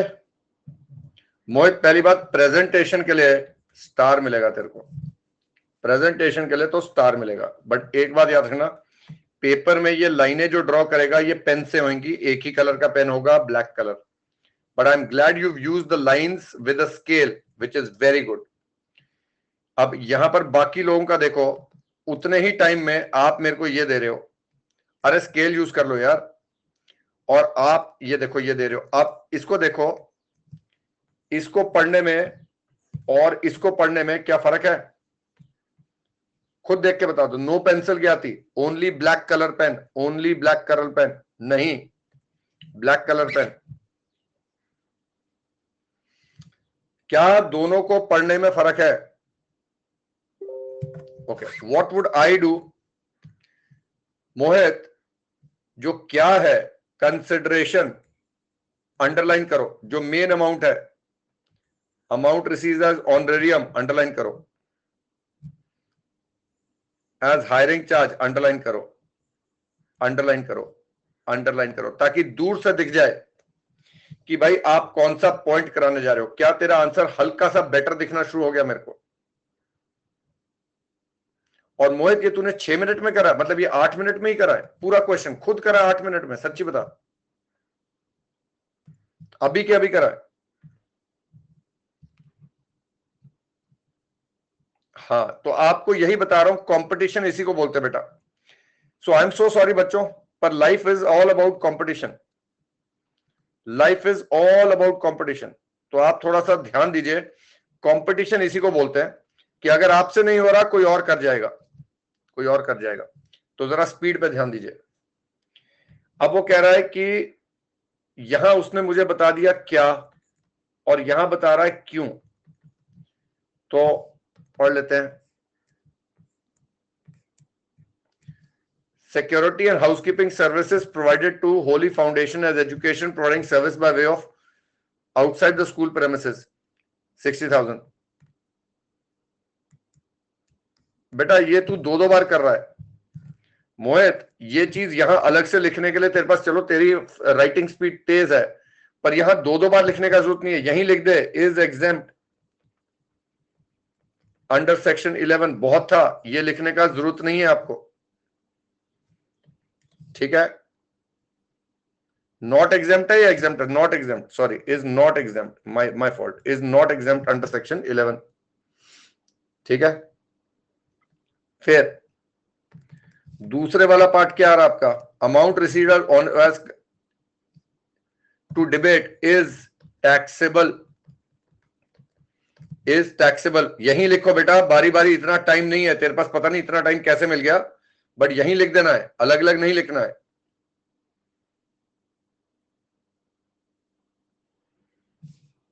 ठीक है, तीसरा क्या आ रहा है? Amount receive for provision of training activities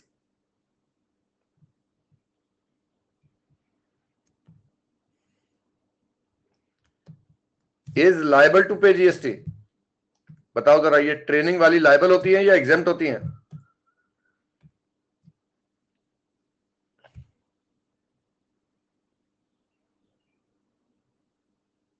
क्या ये इंडिविजुअल है? Is this an individual? तो क्या होना चाहिए? ये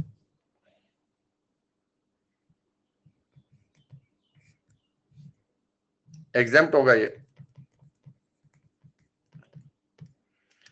ट्रांसपोर्टेशन वाला टैक्सेबल होगा, एग्जेम्प्ट होगा?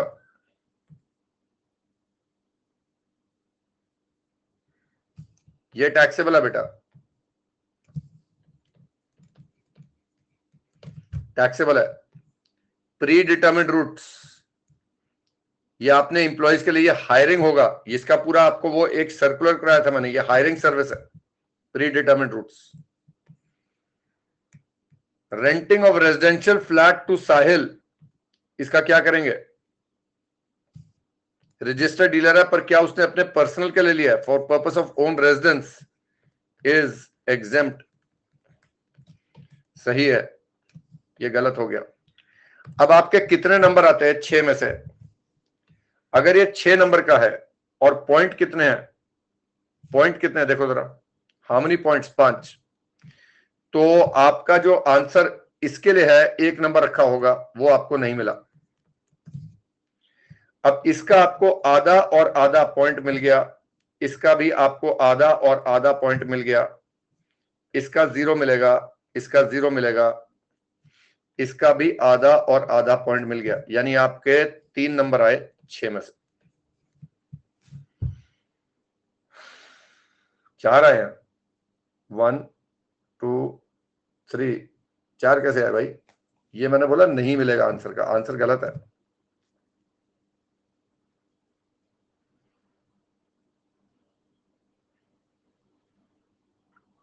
Okay, now please tell me, despite doing this so well, 3 on 6 आ रहे हैं। यानी ना सिर्फ प्रेजेंटेशन चाहिए मुझे और भी चाहिए। चलिए मैं और चेक करूं। आप लोग चाहते हो कि और चेक करूं या और क्वेश्चन कराऊं? जैसे बोलोगे, और चेक करूं या और क्वेश्चन कराऊं? एक और चेक कर दूं? किसका चेक करूं? जिसका मुझे नीट लगेगा।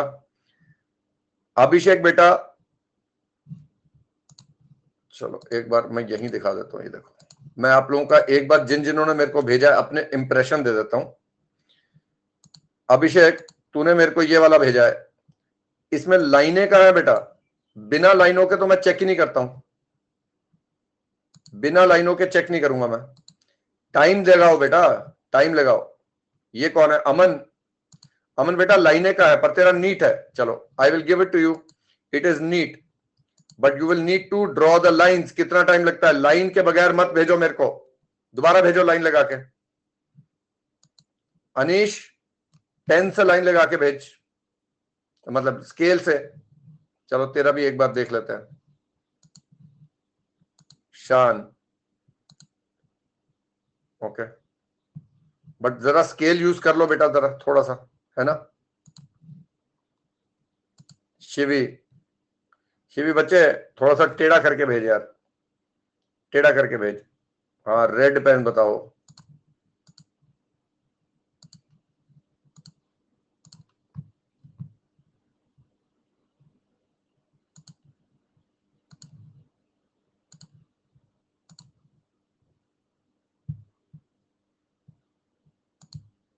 हाँ, मैं ही कर लूं, पेपर भी मैं दे आता हूं। नहीं सर, आप कर लो, हो जाता है। पेपर भी मैं दे आता हूं बेटा। ये लो, again if I were to do, इसको अंडरलाइन करेंगे आप। Housekeeping service underline, honorarium received underline, hiring charges underline. आप क्या बता रहे हो? Underline, underline, underline. मुझे ये अंडरलाइन चाहिए, सुन रहे हो मेरी बात? ओके, चेक कर लेते हैं ये किसका पेपर है। Very nice. अब ये देख, outside the school is taxable, आधा नंबर. ऑनरेरियम इज टैक्सेबल, आधा number. Higher charges in non airport time basis for 3 months, वाह भाई वाह, बहुत ही बढ़िया, taxable. Training of music by individual is exempt, ये देख. Rent of residential flat since, okay. Now registered sole proprietor is exempt, इसका आधा नहीं दूंगा तेरे को, ये गलत है, ये गलत है. फॉर रेजिडेंस लिखना था, फॉर रेजिडेंस लिखना था. यानी फालतू में अब तेरे को 5.5 भी नहीं, वो आईसीआई तो शायद ये भी ना दे. 5 on 6 for what? Not writing what you already knew. जो आता है वो भी ना लिखने के लिए मिल गया. आईसीआई आपको ये 1 नंबर नहीं देगा. चलिए, कुछ समझ में आ रहा है? सो आर दीज क्वेश्चंस डूएबल? क्योंकि ये वाले जो क्वेश्चंस है ना, इनमें टाइम कम लगेगा, और यहां पर से टाइम जो बचाएंगे वो आखिरी घंटे में काम आएगा अपने को, वो अपनी आखिरी घंटे में काम आएगा. चलो, क्लियर है बात? क्लियर है बात? ओके, आई एम एज्यूमिंग क्या शायद कुछ थोड़ा बहुत इंप्रूवमेंट हुआ होगा, बेटर कुछ समझ में आया होगा. चलिए, एक ये क्वेश्चन है जुलाई 21 का, इनकम टैक्स का, 14 मार्क्स का. चलिए, रीड एंड सॉल्व करेंगे. Read and solve. क्या मैं आप लोगों को 2 मिनट का टाइम दूं इसको रीड? चलो, 5 मिनट का टाइम लेते हैं.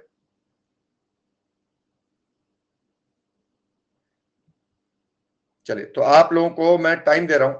बेटा जूम कैसे करूं? फिर आप ऊपर नीचे करवाएंगे मेरे से. चलिए, ये लीजिए, जूम लीजिए, कर लीजिए.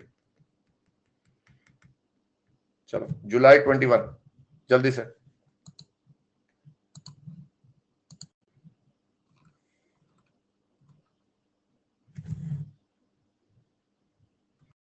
हाँ, टोटल इनकम का जो मेरा चैप्टर है, टोटल इनकम मॉड्यूल 2 का पेज 337 है, for those who have the modules. Page 337 पर है.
चलिए करें सॉल्व, करें सॉल्व। चलिए बताइए फटाफट। यहां सबसे पहले मेरे पास एक्सेस दिया है 39,43,000। चलो सबसे पहले क्या सिखाया था, कंसल्टेंसी चार्जेस 5880। रेजिडेंट इंडिविजुअल है, प्रोफेशनल है in the field of interior decoration. आज के बाद मुझे बताओ कितनों ने 44 AD को अपने दिमाग में चेक करा था, कितनों ने चेक करा था 44 AD, बस इतना बता दो मुझे। Sorry 44 ADA, my fault, 44 ADA exactly. हमेशा चेक करोगे आप ADA और AD।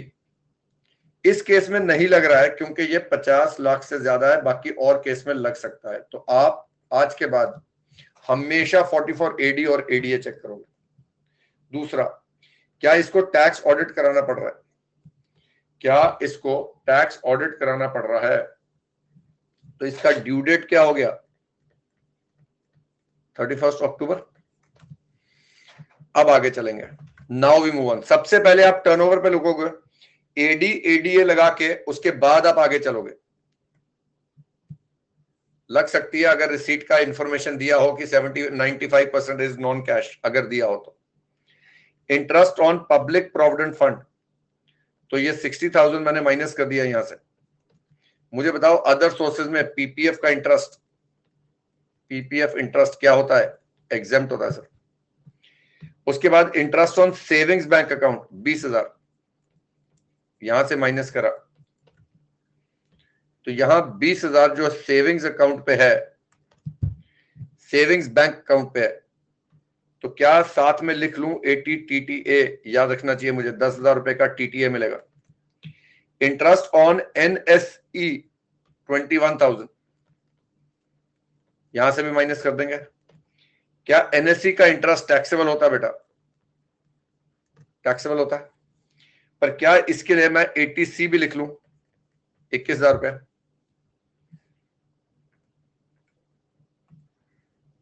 ठीक है यहां तक, ठीक है यहां तक। देन डेबिट साइड पे चलते हैं।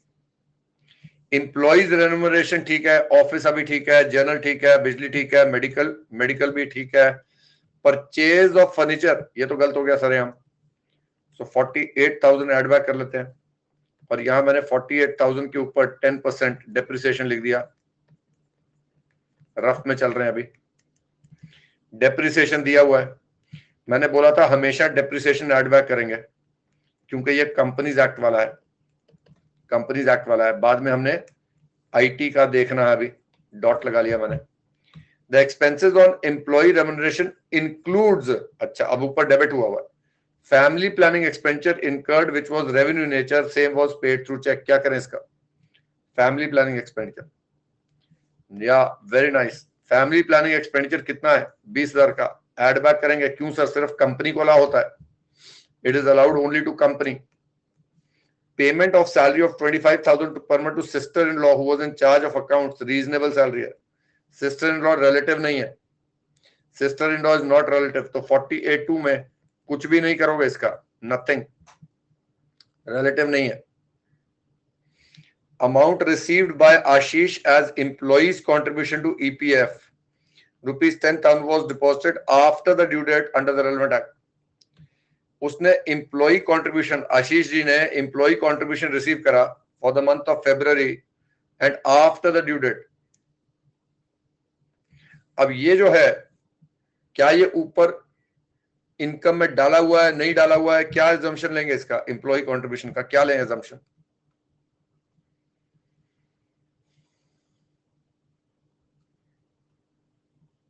नॉट इंक्लूडेड है, तो फिर क्या करें इसका, नो ट्रीटमेंट।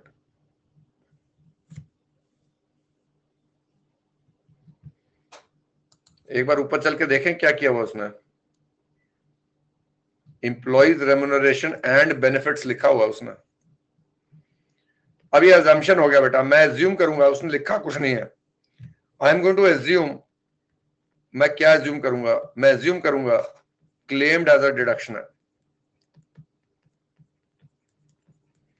मेरे को इसको पढ़ के लग रहा है क्लेम्ड एज अ डिडक्शन चाह रहा है ये, और मैं इस 10,000 को ऐड बैक कर दूंगा।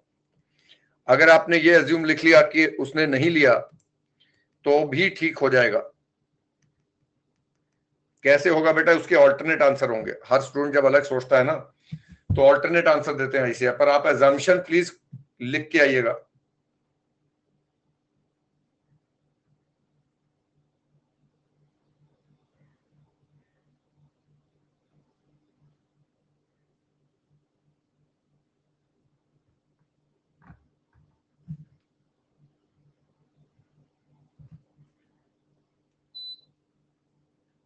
सर कल देखना ICAI ऑल्टर नहीं दिया मतलब?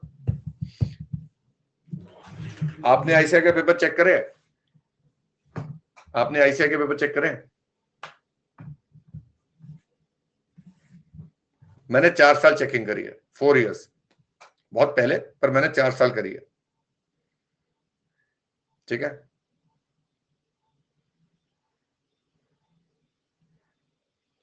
तो जब मैं बोल रहा हूं एजम्पशन के लिए मिल जाता है तो मिल जाता है, वो ठीक है। अगर नहीं दिया तो डजंट मैटर, किसी ना किसी एग्जामिनर ने ये पॉइंट रेज कर दिया होगा उनके पास। जैसे मेरे पास जब आंसर शीट आती थी और मुझे आंसर में गलती नजर आती थी या मुझे लगता था आंसर पूरी तरह सही नहीं है, तो हमसे बोला जाता था कि आप बताइए कि इसमें क्या गलती है और उसका कैसे सही करना है, तो उसके एक्स्ट्रा मार्क्स बच्चों को मिलते थे।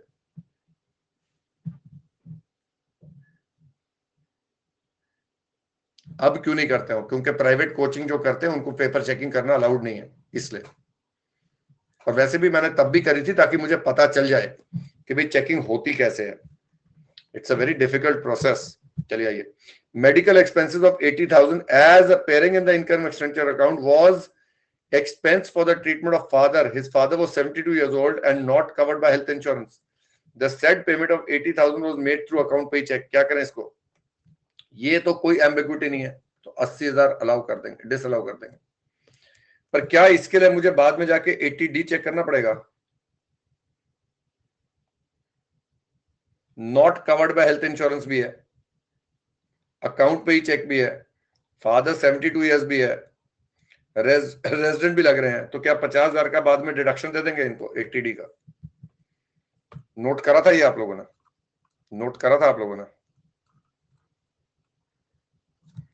चलो, और journal expenses as appearing includes a sum of 25,000 paid to on 5th January as commission for securing work from clients. This payment was made without deduction of tax at source. Includes clearly लिखा हुआ है। तो क्या करें इसका बेटा? 30% add back. कितना हो गया? कितना हो गया 30%?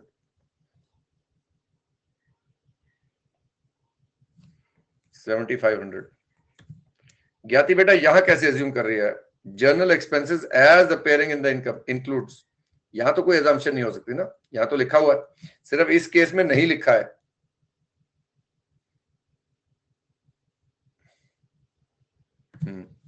Written down value of depreciable asset as on 1st April, books का इतना है, कंप्यूटर का इतना है, तो और the furniture as appearing in the income, the payment was made on the same day as under. चलिए पहले इनका निकालें डेप्रिसिएशन।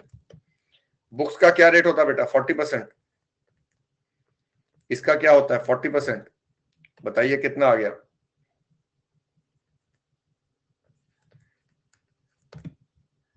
और इसका कितना आ गया?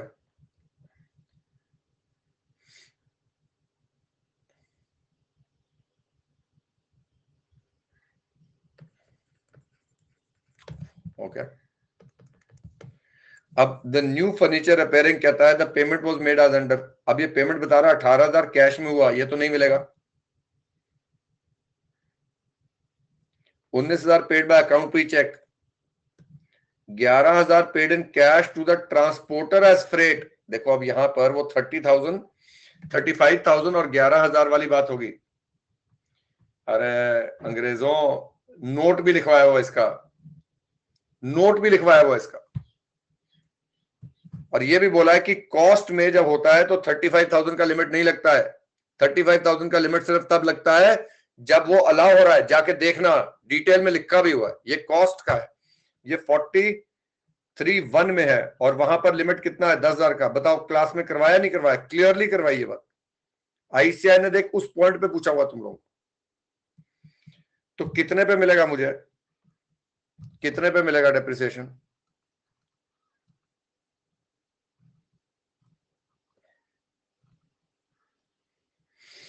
19,000 पे मिलेगा सर। 19,000 पे 10% तो 1,900 रुपया मिलेगा।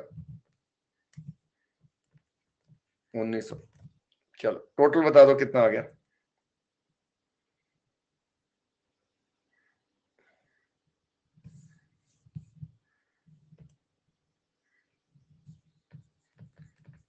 चलो इसको लिख लें एक मिनट के लिए, 51,900। ओके, और भी देखते हैं आगे क्या है। Mister Ashish purchase a car for personal use. However, on 30th April, he brought the car for use in profession. The market value of the car was this much. बताइए, पर्सनल कार है, अब आप उसको business के लिए use कर रहे हो। कहां करा था सर ये? सर ये एक्सप्लेनेशन टू 43 में करा था, जहां एक्चुअल कॉस्ट लेते होते थे, है ना। और वहां क्लियरली बताया था कि बिल्डिंग के लिए जितना भी आपने पैसा दिया उसको डेप्रिसिएट करके लेते थे, लेकिन कार के लिए एक्चुअल कॉस्ट वही लेंगे जितने का आपने खरीदा है। एक एक पॉइंट कराया मैंने क्लास में।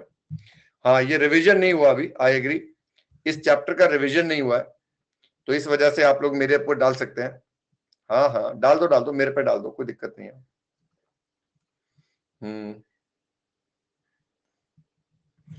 मेरे पे डाल दो कि सर आपने अभी तक रिवीजन कराया नहीं तो कैसे आ जाएगा अपने को। ठीक है, मैं मान लेता हूँ बात, तो चलो रिवीजन करेंगे इसका भी। क्या इस पे 15% आ जाएगा? एक्चुअल कॉस्ट वाला चैप्टर है ये। हाँ ठीक है, ठीक है। सो 50,250 आएगा। But what I want you to see is, ये सारे पॉइंट्स, ये वाला तो करवाया हुआ है ना, ये वाला चलो मैं मान लेता हूँ नहीं करवाया अभी रिवाइज, ये तो करवाया हुआ था। और वहां रिवीजन में भी खास मैंने क्वेश्चन करके बताया, तुम फिर गलती कर रहे हो। But what I am trying to tell you is ICR देखो बारीकी के पॉइंट्स कैसे पढ़ रहा है, और अगर ये एक पॉइंट गलत हो गया, ये एक पॉइंट गलत हो गया, क्या पूरे 4, 5, 6 नंबर चले जाएंगे। दैट इज आई सेड इस क्वेश्चन को लास्ट में करना, हमने लास्ट में करेंगे हम। चलिए, made contribution of 1 lakh to PPF किस में आएगा? एटीसी में आएगा। The gross professional receipt was 52 lakhs। अरे इस वजह से टीडीएस काटना है, हमने तो चेक ही नहीं करा, देखो, है ना। अगर ये यहां पर 48 बोल देता तो वो टीडीएस वाला हमें ठीक करना पड़ जाता पॉइंट।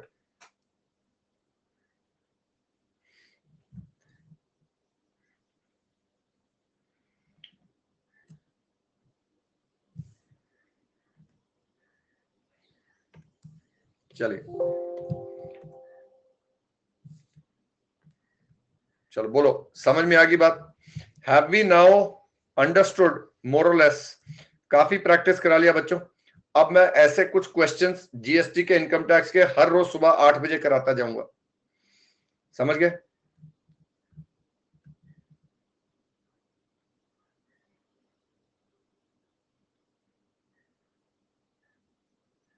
दो घंटे हो गए हमें इकट्ठे, मतलब 20-22 तारीख तक तो कराऊंगा रोज के, every alternate day, not every day, every alternate day सुबह 8 बजे। I will try and do one or two questions of income tax and GST, ताकि आपका होता जाएगा।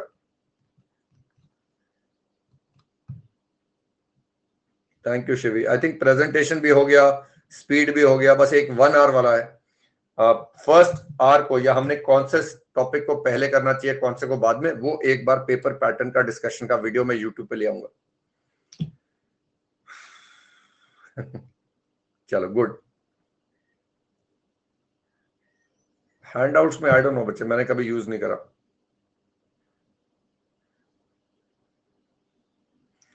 ऋषभ बेटा, जीएसटी में थ्योरी क्वेश्चन हो या प्रैक्टिकल हो, इनकम टैक्स में हो, बात वही है।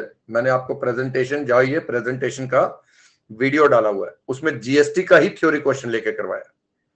अब एक एक बच्चा अगर ऐसा पूछेगा तो मुझे टेंशन हो जाती है कि और मैं क्या करूं कि सब तक पहुंच पाऊंगा। देख लिया है तो आपको पता नहीं चला प्रेजेंटेशन कैसे करना है।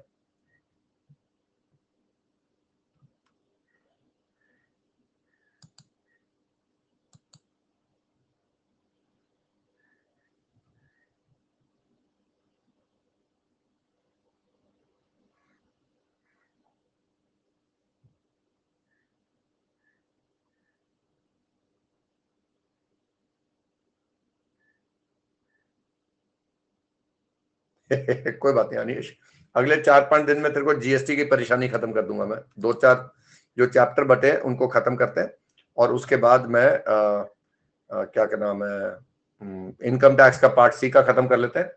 बाकी ये हो गया मेरी तरफ से। अब आप लोग अपने इत्मीनान से तैयारी कीजिए एंड बीच में अगर डाउट सेशन रखूंगा तो जिसको जो और डाउट रह जाएगा। शिफा बेटा अगर लिखते टाइम ब्लैंक हो जाते तो कोई बात नहीं। देखो प्रॉब्लम क्या है, आप लोग प्रॉब्लम बता रहे हैं, मैं सिर्फ आप लोगों को एज अ फ्रेंड बोलूंगा, एज अ मेंटोर बोलूंगा। ब्लैंक हो जाते हैं ये कौन सा ये सोल्यूशन है? इसका कोई इलाज नहीं है। आपको अपने मन को अपने ऊपर काबू पाना है। मैं तो काबू कर नहीं पाऊंगा, मैं कोई जादू का छड़ी भी नहीं बता पाऊंगा। मैं तो सबको सेम बातें करा रहा हूं। कुछ लोग सीख गए हैं, कुछ लोगों को लगता है हमें आ ही नहीं सकता है। अपना दिमाग यूज करो, भगवान ने आपको दिया है। ब्लैंक हो जाएगा तो कोई बात नहीं, आपको बारी बारी पेपर में जाना पड़ेगा जब तक ब्लैंक नहीं होगा। सुन रहे हो मेरी बात? मैं तो यही बोलूंगा कि ब्लैंक हो जाता है इसका कोई इलाज नहीं है। इसका मतलब है तुम घबरा रहे हो। मैंने तुम्हें मेडिटेशन भी सिखाया, लंबे सांस लेना भी सिखाया है ना। डरना बंद करो।